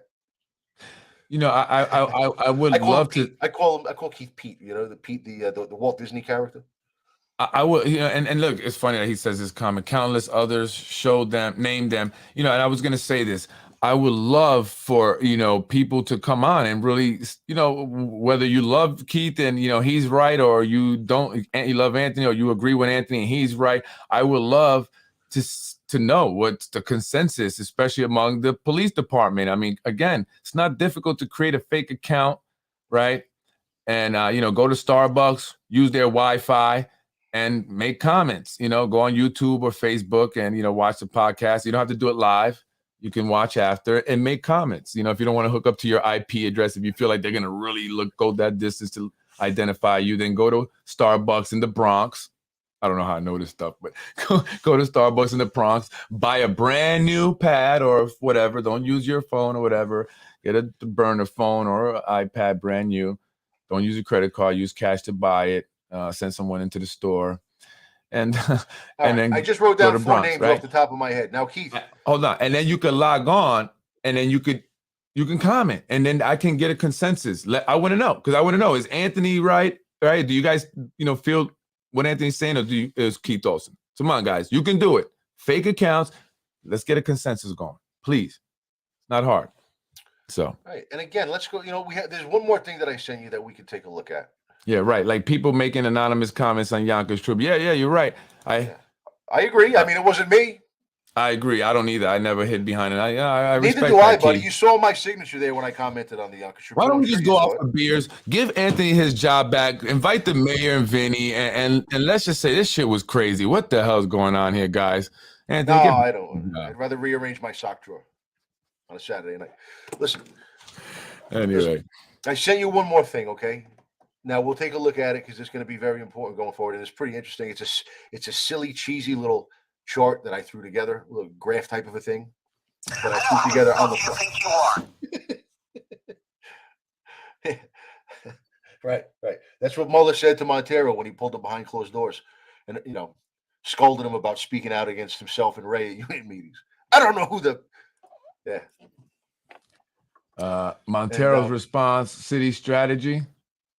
Yeah, pull up the city strategy. Now, we'll talk a little bit more about a couple of days before I walked into internal affairs, and then the couple of weeks that followed internal affairs before I went to the doctor's visit. Then we'll get into the doctor's report. All right. Yeah. So this is, let me. I threw this together on the fly this afternoon. Right now, when I walk into internal affairs with an attorney, and I've basically already shown all of the evidence that I have. This is the math that they do. Right now, look to the left in the middle there. If, right, all the way on the left. Down a little bit. Yeah. See what says if? Okay. Now you go straight across where it says if. Basically, three things you need to put together an immediate lawsuit against the city. Okay. It's like computer programming. If right. You need sufficient facts. Do I have those? Sure, I do. As I said in the box there, few cases have ever been more solid, and they know that. Do I have this desire to see it through? Of course I do. John Mueller has an enemy for life in Anthony DiMaggio because he had the balls to put the family court between me and my kid for a year. That's not something I'm ever going to forgive or forget. Okay. Now, the last thing you need is steady income. Why? To pay attorneys, to fund the court action. Right. Now, it needs to be steady income. Savings, which I have plenty of, don't really matter to attorneys because they know that those eventually run out. And when you start talking about, well, I don't have the income, but I have savings, well, they get nervous, right? Believe me, I've been through this with them. They want to know that you have a good, solid, six-figure, steady income. They want to get paid. So that they're going to be able to collect on their invoices. Now, if I have all three of those things going straight across that line, then we go over past the equal sign. It's an immediate lawsuit. Mueller loses a catastrophic lawsuit less than 1 year into his tenure as PC. Mike Spano is forced to explain selecting Mueller in light of the results of Montero versus City of Yonkers and probably has to replace him immediately and looks like a complete idiot for having picked him. So, knowing that, go to the bottom left there, where it says all three of these variables must be in place in order for a court action to be commenced immediately and to be successful. All right. Now, we go to that last variable, steady income. You see that I have it in red on the bottom. Most attorneys will pass on the case because they anticipate trouble collecting on their invoices. Now, these numbered boxes on the top, the green ones, and that big red one on the bottom, 1, 2, 3, 4, 5, 6, and at the bottom 7. Those are the possible things that Mueller can do to me when he's deciding he's going to retaliate against me for disrespecting Louis. Right? He can cut me off from overtime. That's a favorite play of his. He's done it to several captains that are currently on the job because he doesn't like them because he thinks that they were making anonymous comments about him in the Tribune and for other reasons. Okay. The second thing that happens a lot is you transfer a guy because he pissed you off, and on the order you write that it's for the good of the department. So basically, they have total discretion over transfers. They don't have to give you a reason. It's very difficult to sue over a transfer. The third thing is a disciplinary write-up for conduct unbecoming. The fourth thing is a disciplinary suspension without pay for 30 days, which by law is the maximum that a cop can be suspended for disciplinary reasons without pay, 30 days. But that's a hit that I can easily absorb. And then I get back on the payroll. What about DPW guys? Just curious. Well, what about anyone know? Tell me. Number 5, the department sends me to a shrink who sends me back to work full duty. Okay. Number 6, the department, and then this is if it was a real evaluation. Number 6, the department shrink puts me on desk duty with no guns. And I wrote gold standard underneath that because that's what happens in 99% 99.9% of cases where the cop has gotten into some domestic bullshit and the department doesn't want to put him out. They want to get some use out of him so they don't have to pay another person in overtime while he's out. So they put him on a desk. They take his guns, they send him to counseling. It's standard. It's the gold standard. It's what happens almost every single time. Now, if my daughter's mother had legitimately gone to internal affairs and complained about all the bullshit that she complained about, and the department really had concerns and really sent me to a doctor, what they would do is they would call him and say, look, he's having some domestic issues, but we just want to put him on the desk. And the doctor would say, yeah, sure, fine, whatever. That's the gold standard. But as you could see with all those little blue lines I drew, none of those gets me off the payroll. They all result in me staying on the payroll, keeping my steady income. So all of those are no good. If he goes any of those routes, he's going to get himself sued immediately. He has to go down to number 7. The department shrink says, do not return him to work in any capacity. He's that dangerous. It's a massive, massive over-exaggeration in the case of a legitimate evaluation, which we all know it was not, and which you'll see when we go to the doctor's report, okay? He has to, let's read on the bottom, in that red box. Knowing what the presence of all 3 variables in the equation spells for them, Mueller, Spano, and the city's attorneys attack the only variable that they can, my direct deposit, using Civil Service Law 72.5, suspension without pay, and ultimately Article 73, termination, because you're out for more than a year. The whole purpose of it is to attack that variable of the equation and get me in all types of financial trouble so that the attorneys won't come near me. Do you understand how devious this is? How diabolical? That's what they do. That's what they do. And they do it so well that I know that it's been done many times before. Right, but what they can't have Carlos Moran, because when they suspend you without pay, they deliver to you a letter from Carlos Moran, which says that you went for an evaluation and the doctor said this, and based on that, we're invoking Article 72 of the Civil Service Law.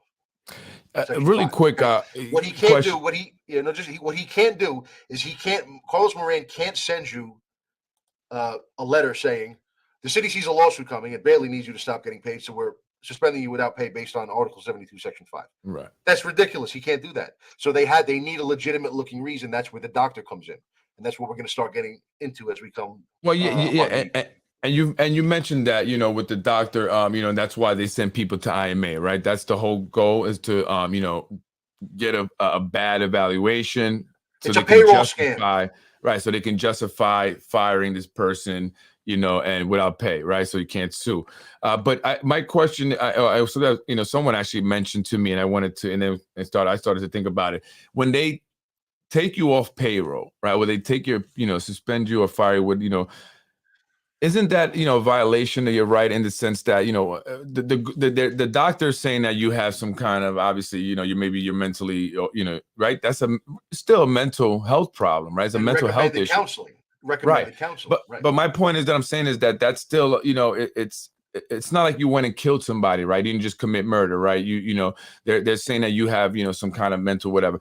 But now they're taking away your funds and your pension and your health insurance. So how are you, if you do have a mental health issue where, something's wrong with you, you're becoming more erratic and dangerous, why take away your health insurance and prevent you from getting medical assistance for that? Exactly. Right? Listen to what you're saying. Exactly. That's how you know it's not real.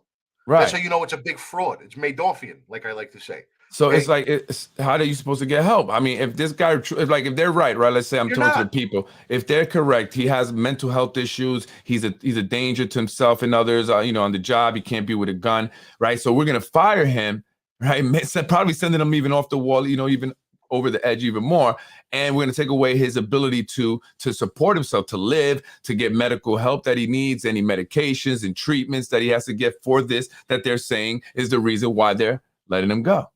So they should at least fired you with your health insurance and stuff, and some kind of pension. Oh yeah, because the reason. No, I know why they did it. I know why they did it.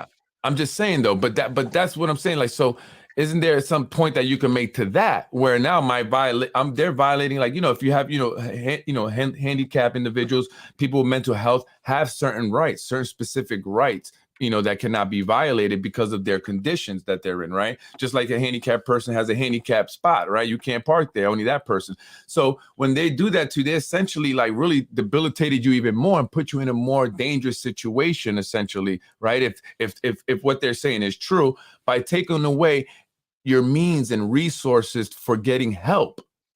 Yeah, you have okay, no I see what money, you're saying. no health care, no nothing, and yet they're saying that you are someone who has these issues that now you need to go see. Now you need health insurance more than ever because you have a problem, right? So I was like, that's crazy. Why would they take that away from him when he needs it more than ever now, right? To Neto to take care of himself, right? Yeah, so now they just left you out there in the streets, homeless and with mental health issues, like you see in Getty Square.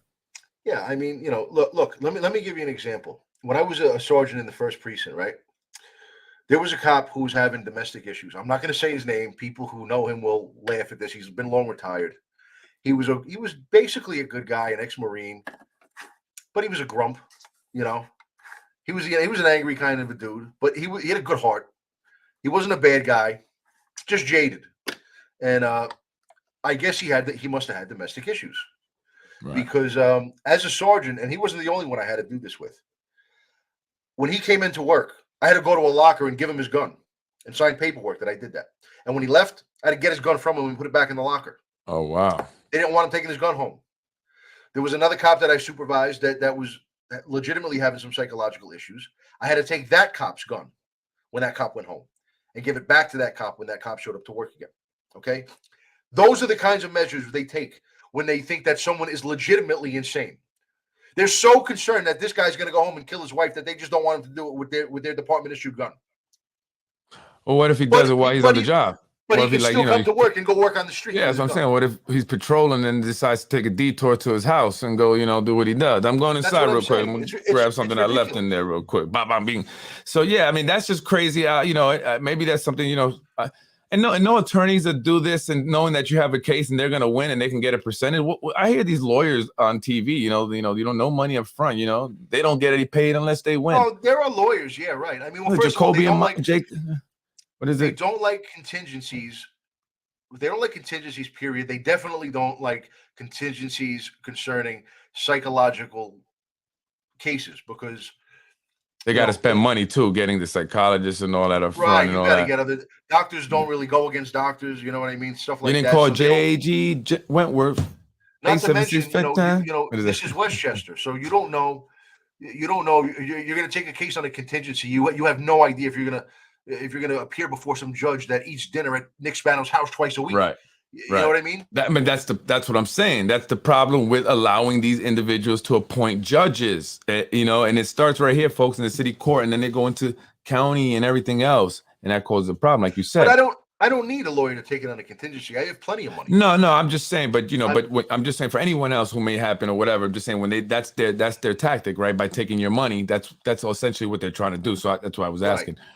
But anyway, let's we'll pick up next week, Anthony. We're already in an hour and a half. Wow, almost 2 hours here. So anyway, folks, thank you for joining us. Thank you if you stayed for the entire time. We appreciate it. Well, thank Keith for the long running time. And thank trying you, to Keith. interfere with his bullshit again. I appreciate Keith coming on. And actually, I'll talk to you not today, but maybe some other day about something else involving police department and stuff like that. I want to ask you your opinion, advice on really cool. John got qualified immunity. Mullen got qualified immunity. He's cooked. That's it. I mean, he can't be a 2-strike loser in this game, and that's what he's going to be. 2-strike loser. Anyway, folks, I'm Freddie Vasquez. This is Basement Politics. Anthony DiMaggio. I know you, and they may know you in a different capacity. Oh wait, no, that's the wrong button. Let's get it popping. That one too. Tasha wants to be all in the show today. No, play the new one. Play the new. Anthony. Oh yeah, that's my curse. I got it here. I know you understand. But you have a problem with the detectives, you call detective sergeant. If you have a problem with that, you call detective lieutenant. I don't know who the fuck you think you are. Because you want to play this game, you're going to lose it. I'll tell you right now. I don't know who the fuck you think you are. Save this message and play to whoever you want. Okay? There's a chain of command. If that's you the whole voice, man. Sergeant, you call my lieutenant. If you have an issue with detective, you call the sergeant. Don't answer my phone call. I don't give a fuck about you. Break up. I don't give a fuck about you either, Lou. Freddie wins. Fatality. We're going to leave it where it is. Let's vote on this. Let's get it popping. I know who the fuck you think you are.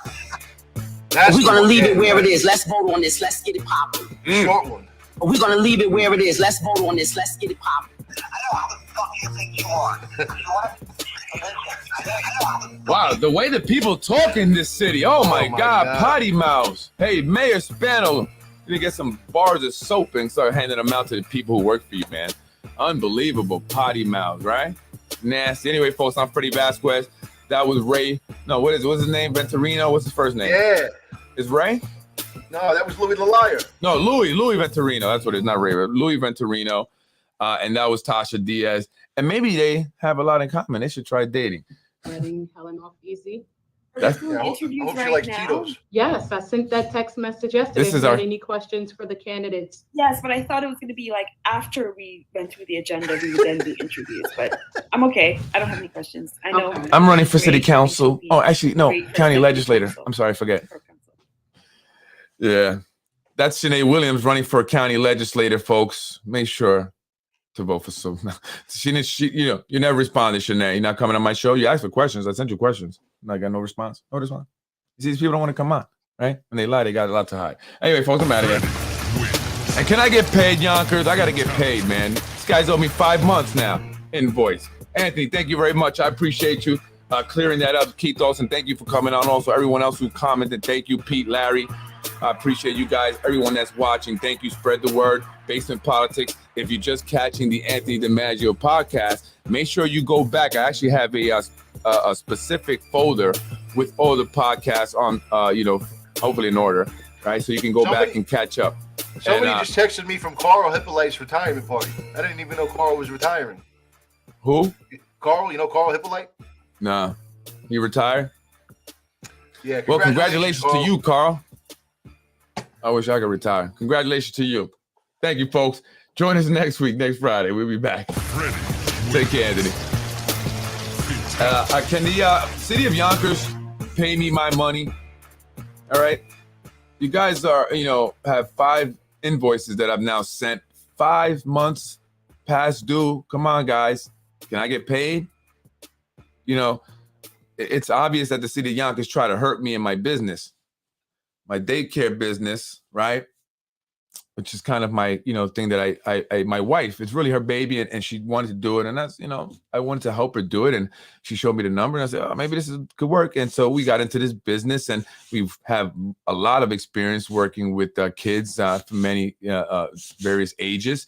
My wife continues to work with kids in, academic capacity and adults as well and college courses as well, but families and kids specifically as a social worker, as a counselor, as an assistant principal, as, therapist, everything, a whole bunch of different things that she does as a cheerleading coach too now, and so, we really love our business. We love our kids, it's very amazing. Recently within the past, I don't know, maybe like 5 days, we've gotten 6 to 7 new kids. People are coming and I think they're watching the podcast. A few people have mentioned me in the podcast and they said, we like, the podcast, we love it. So, they're bringing their children, their grandkids. We appreciate it. We appreciate the support.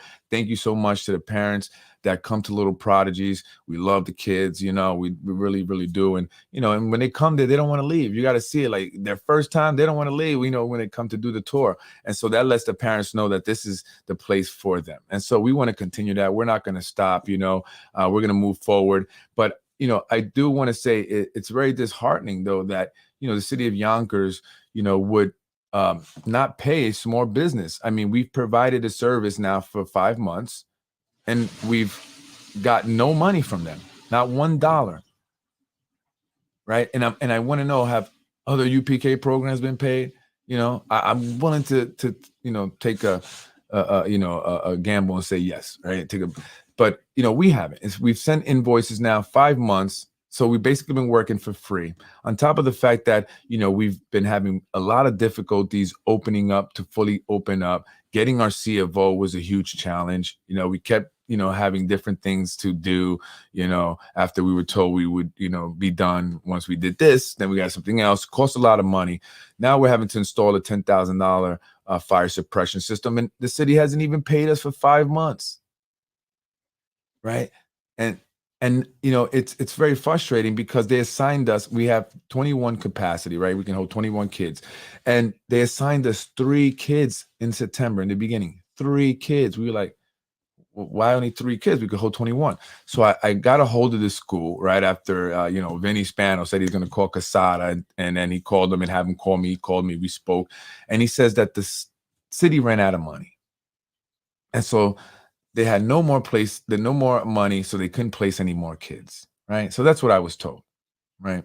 I said, really? Well, Kathy Hochul gave $360 million for this specific school year for UPK and daycare. What do you mean you guys don't have any money? Out of 400 kids, you were only able to place 150 kids? That's what I was told.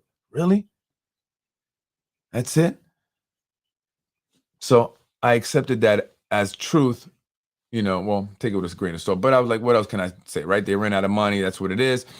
But, we had parents come to us very recently who were looking for a universal pre-K to put their child in because they were not placed. And so they were put on a waiting list. And so they said, you know what? I don't want to have my child on a waiting list. We're going to find a place anyway, and we're going to just pay out of, pay or whatever. Actually, they would just say, they didn't even care who was going to pay. They didn't even know that the school would pay. They just wanted to get assigned. So they went looking for one on their own, and they found us. And the child loved it. I was going to say his name, but I don't say the name. Child loved it. Started right away. Right away. The next day he started. Right? But what's interesting is what the parent told us. She said that her child was put on a waiting list because she was told there were no more spaces available.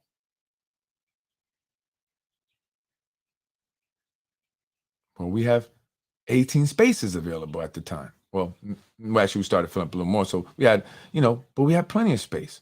What do they mean? And they know this because we contacted them and said, hey, we only have 3. We have a lot of space. Is there any more kids? We ran out of the money. We placed, the kids we could with the money we had. I said, well, last year when, we weren't able to get open because the C of O problems, you were assigning us 21. Now we got the C of O. You only giving us 3. Yeah, well, other new daycare UPKs opened up and we had to spread them out and the money ran out.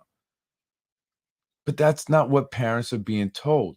So after that parent was able to assign her child because we said, no, we have plenty of space.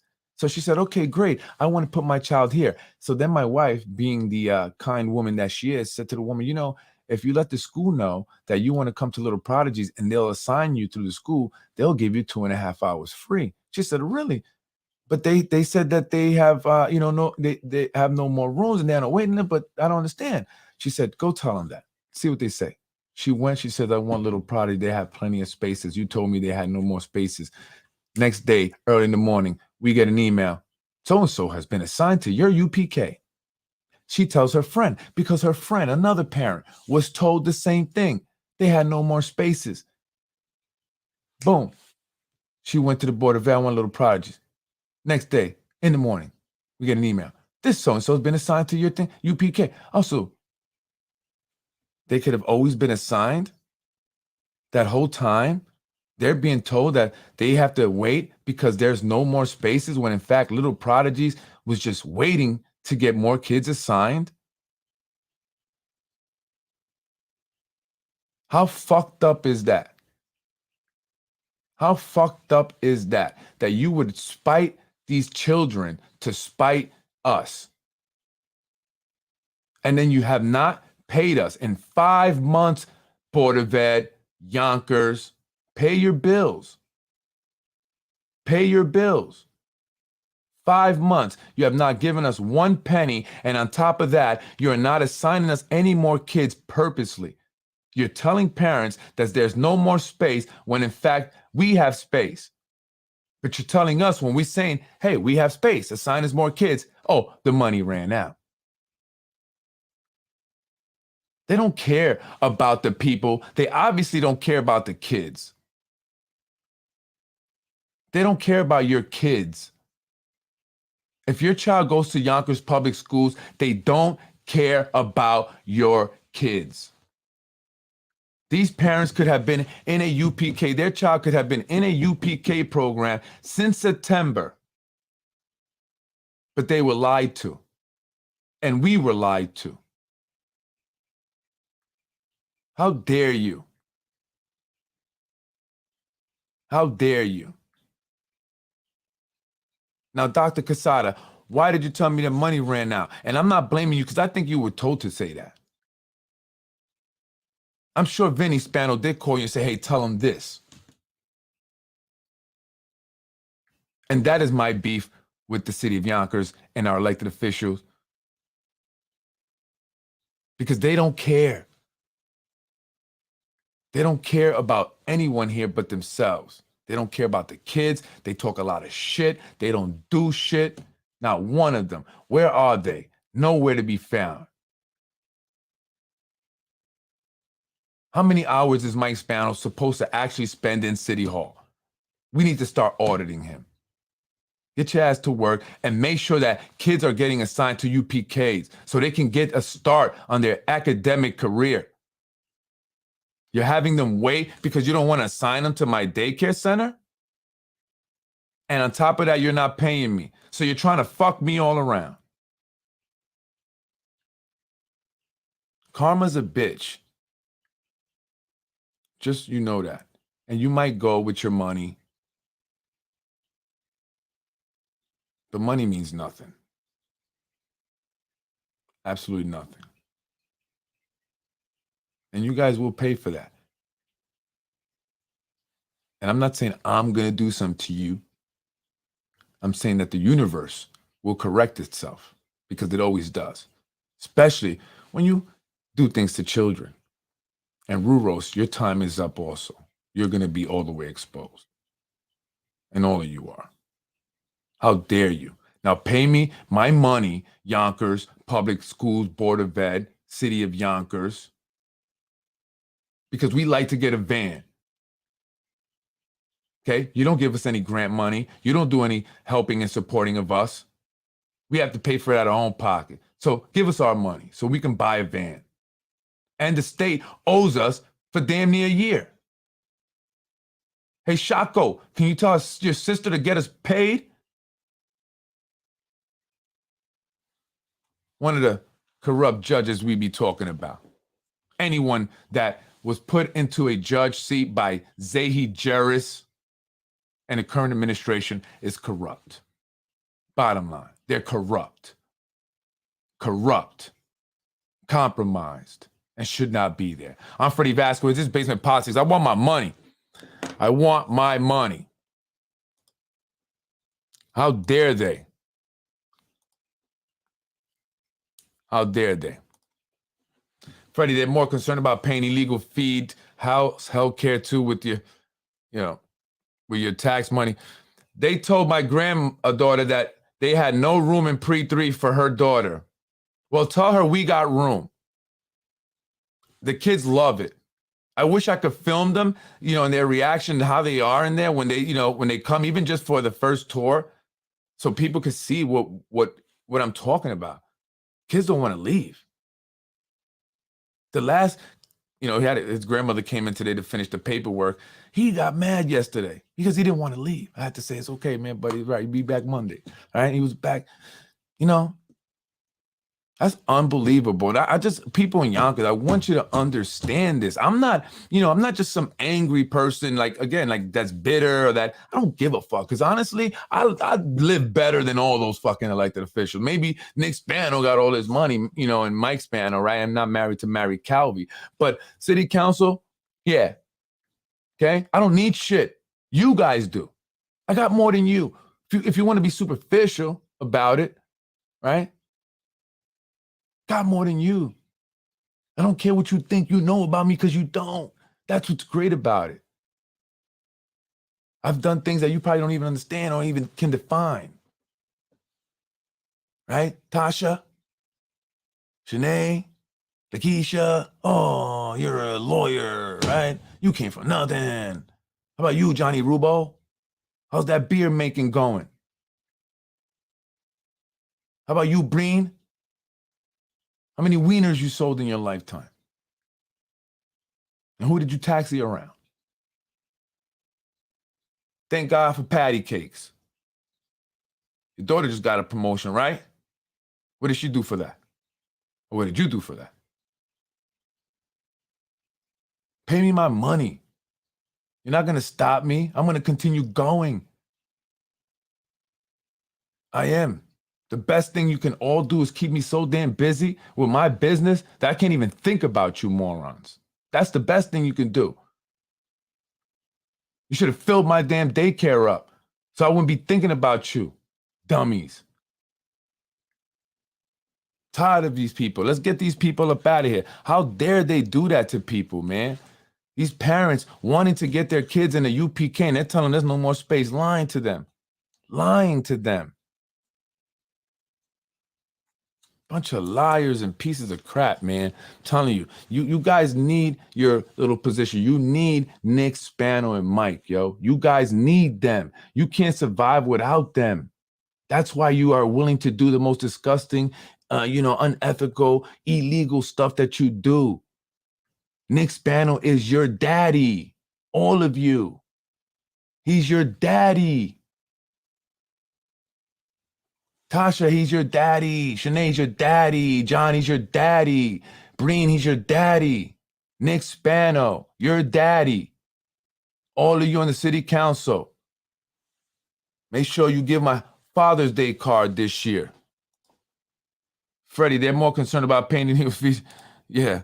So Teresa, let her know we got space and they can sign them. Kind of strange that they determined this 15 years that was for their pocket. I can't believe that they did that. They're telling parents there's no more space. Unbelievable. Are they going to help the family that lost everything in the fire yesterday? They have kids that are in the Yonkers public schools. Well, whatever I can do, let me know. If there's anything I can do. Who owns that building? Was it Zahi Jarris? He owns buildings on that street, Mulberry. Did he burn it down to hide his illegal apartments? Why did they burn that down? And folks, don't be surprised if you start seeing more fires in Yonkers. And I know, because I pay attention closely to the fires that have been happening in Yonkers, Mount Vernon, New Rochelle, and the Bronx for the past maybe 9.5 years, 10 years now. And one thing's for sure, Yonkers has been the slowest in terms of fires. Mount Vernon has a lot more fires than Yonkers. Of course, the Bronx has over 1 million people, of course. Even Rockland County, Nyack. But lately, there's been an increase in fires in Yonkers. What happened to those buildings up at the top of Maple? How did that fire start?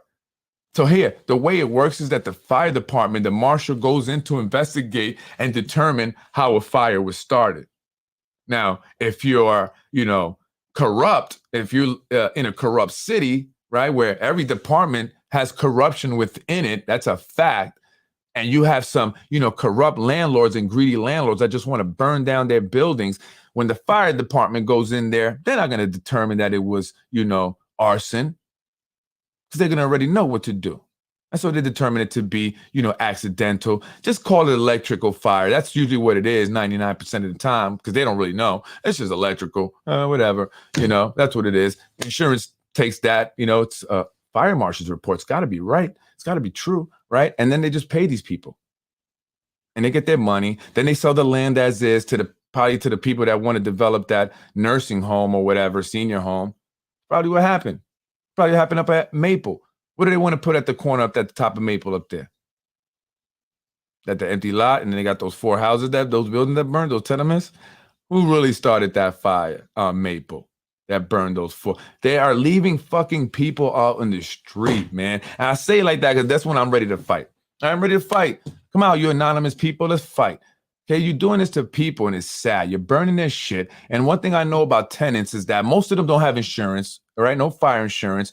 And they have everything they could afford. And, their whole life is in these apartments many times. And then they go up and smoke, and they have nothing. And then Red Cross comes because they have no money to go anywhere and puts them in some seedy hotel for maybe a day or two.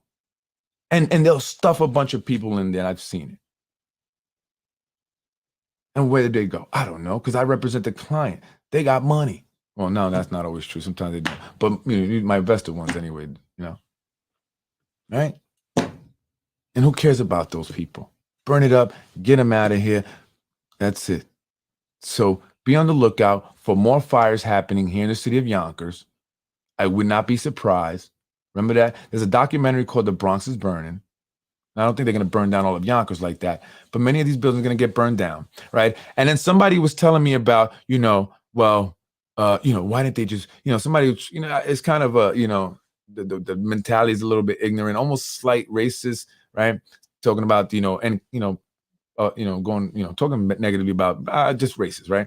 And so they're saying, well, they could buy the houses too. Why did they go in and buy those abandoned houses and fix them up, themselves, if they didn't want investors to buy them and then, and then push them out of their community? Well, because for one, the people that owned those buildings that were abandoned were holding on to them, waiting for this moment. They weren't going to just sell it to anybody, okay? And there's a lot of listings that people don't know about that are private listings that go to certain individuals, right? So they basically deny other people the opportunity to advance in life, to become investors. They see a property, that they want to buy, and then maybe they want to do something, but they can't, right? Just like 13 Culver Street. Anybody know anything about that? See, some of you people don't understand what I'm saying. I'll say it, but I know they're watching. Okay. So you can all just shut off now, but I know they're watching. And so some of the things I say might go, and it's okay. But it's not going to go over there. It's going to smack them right in the face. What's up with that 13 Culver Street, right? Which I put in, that's where that CVS is going. There were other people wanting to buy that piece of property, fix it up and rent it out, but they were blocked. And who's the LLC that bought it and then just knocked it down? And now CVS is going up over there. How did you know that? You knew that the CVS was going up? Is that why you bought it and then knocked it down and just waited? See, so they wait till these people want to come buy it and then they sell it for a lot more money. That's what happened to those apartments or those houses on Buena Vista that were abandoned. The ones that are across from where now they're going to put that Teutonia, right? By the Mary, whatever, Queen's Day daughter, whatever, daycare center, right? They've been like that for years, boarded up, because they don't care. These people got money. They don't care about the holding costs, right? So they'll absorb that holding cost, and then they come around to develop this whole area, and now they're selling it for buku cash. But when you work in the clerk's office, right? When you're a city clerk or a county clerk, like Lenny Spano was, right? You know where all the properties are at. You know what's going down with all the properties in that city or that county if you working in the clerk's office. And so that's why, these guys did well in real estate. Lenny Spano, county clerk. Vinny Spano, city clerk. That's where all the records are, right? I'm Freddie Vasquez. This is Basement Politics Unfiltered. What up with that? It's 105 Lockwood Avenue. 105 Lockwood Avenue.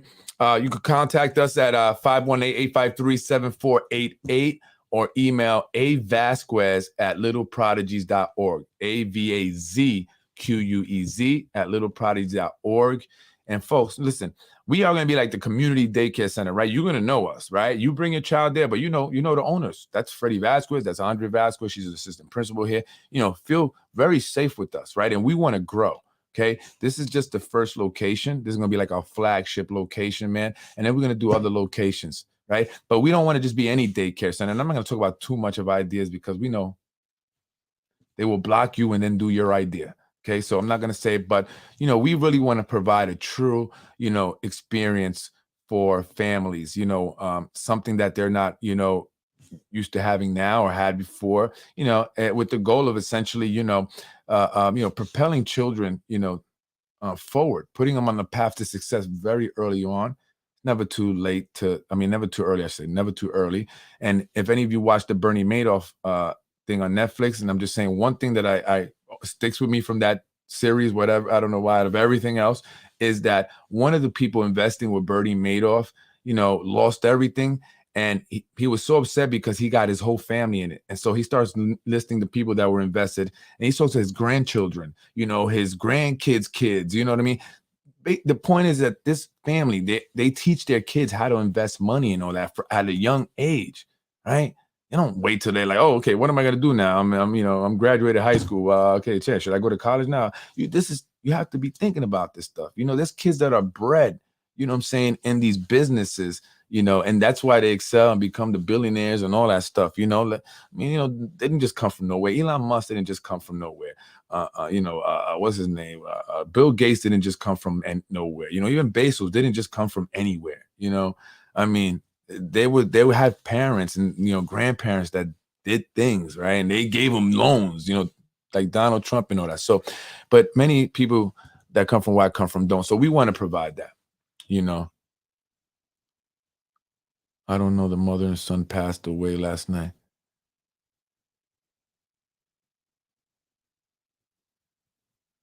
Wait, the mom and dad passed away last night. I'm sorry.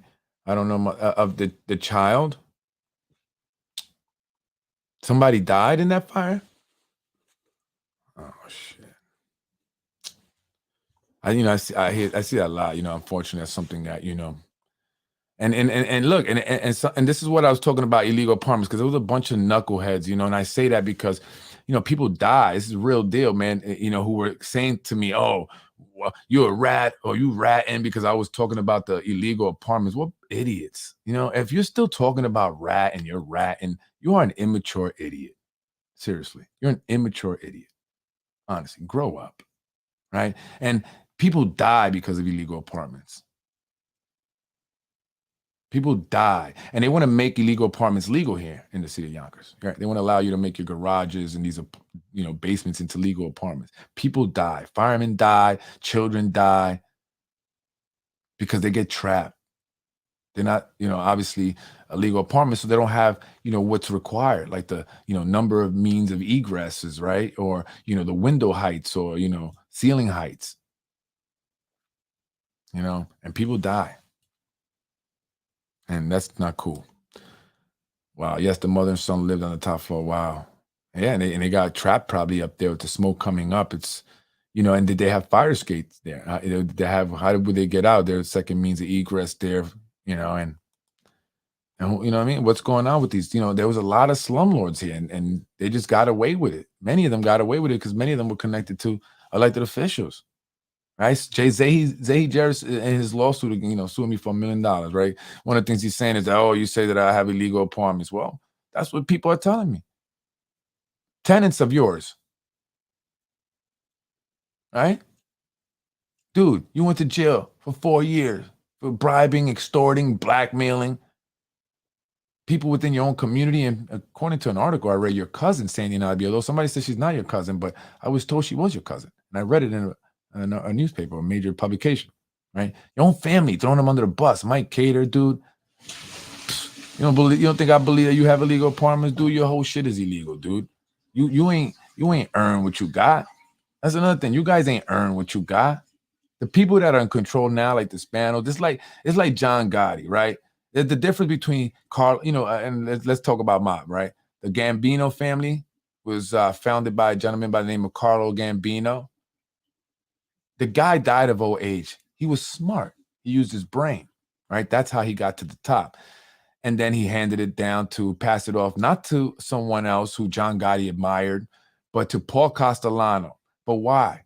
Because Paul Castellano was smart and he was legitimizing the family, right? And, John Gotti was pissed off. And so what John Gotti do to get to the top? He killed Paul Castellano, right? At Sparks Steakhouse, right?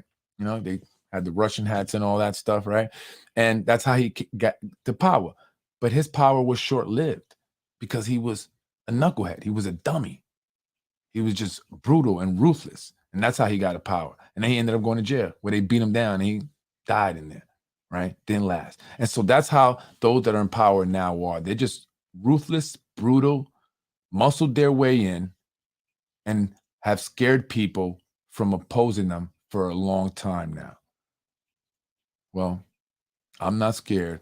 I'm from the streets. I've seen brutal, and I'm ready to get down and dirty. But I also have intelligence. I also have a brain. And so we have to use our brains, folks. And let's outsmart these people, and let's make some change this year. I'm Freddie Vasquez. Thank you, beautiful people. Have a great night. And I'll see you soon. Wow, she was wheelchair bound. I'm sorry to hear that. My condolences to that family. I'm sorry. And, hopefully that, that no one started that. But, and I heard that they were having issue also getting water on the fire, the fire hydrant near the home. And I've seen this happen before, was not, the water pressure was not strong enough, so they couldn't really get, good enough pressure out of it. So they had to go up to Yonkers Avenue. Now, I've seen this happen again before. And when that happens, what it does is it, delays the amount of time that water is put onto a fire, allowing for it to spread even further. So what's wrong with these are these fire hydrants not being checked? This happened in Mount Vernon to one of my client, right? Thank God her daughter got out alive, although she was injured. Her pregnant daughter was injured. The floor collapsed in the first floor because it took firemen in Mount Vernon 20 minutes to get water on the fire because the fire hydrant directly in front of the house was not working. Right? And thank God she hired me to represent her. She called me family. She says, you know, you're more family than my family because I take care of people. That's why I love my job. I make good money and I take care of people. And I put, you know, some stuff in their pockets. You know what I mean? Right? Meaning that they do well, right? So they get nicer homes and everything. I mean, they make out, as long as no one died. I always say everything else is replaceable, right? No one died. But they get stuff also out of it. It's only right that they benefit. So we'll give them more upgraded cabinets and countertops and things like that, right? And that's what I mean by getting stuff in their pockets. They will have to normally pay extra for that. But you've been through a lot. You're traumatized. You know, your family's gone through a lot. So, you know, we take care of people, put them in a hotel. We'll pay for it. You know, we'll fund everything up until an insurance company actually starts paying. You know, so I could be months from now before I get reimbursed. And sometimes I don't get reimbursed and I got to go sue people, right? But that's what it is. So, you know, that's why it's important to make sure these fire hydrants are working. It wasn't long ago that I found a fire hydrant in the No Dine Hill section laying flat on its side. So I had to take a picture of it. And the woman that was in front of the building, sitting in front of the building that it was in front of, said, "What are you doing?" I said, "This is, you know, broken. We got to fix this, right? It's dangerous, right?" She said, "Oh, what are you going to do? You're not going to get nothing done." She goes, "It's been like that for a week." That's what she said. She said, "What are you going to do about it?" It's been like that for a week. That's what she said in Spanish. Nothing's going to get done. I posted it literally that day. It was fixed. People were reaching out to me and they got fixed. And I'm grateful for that. Thank you. Because the buildings in that area are so close together that if you don't put fire on, you know, the whichever building's up on fire in time, it will spread. And you'll have 4 tenement buildings going up now. And I've seen that. 4 or 5 tenement buildings going up. And now you're talking about, you know, dozens of families left homeless because the fire hydrant was laying flat on its side when it should have been working and operating. And so, like fire extinguishers at my daycare center, which I have to get inspected and they have a tag, shouldn't fire hydrants have the same thing, right? It's only right. But I hear this happened also the problem at that fire. So maybe that's why it burned so bad and someone died. I'm Freddie Vasquez, again, Space with Politics. Thank you, folks, for watching. I appreciate you. Thank you for supporting. Please keep telling a friend secretly, whisper. And again, create a fake account. I mean, a Gmail account, right? And then log into YouTube. Use that. You can comment. You know, if you know how to create a fake Facebook, you can use your Gmail, an email account for a fake Facebook. You don't have to have a phone number. I'm just saying, if you want to comment anonymously, I want to know what the consensus is. I would love for as many people as possible to tell me what they think about Mayor Spano running again. Do they want to see him mayor again, or do they want to see someone else? And if so, who would that person be? I'm very interested. Please. I know some of you are scared to comment live with your name. I get it. But, you know, don't be scared no more.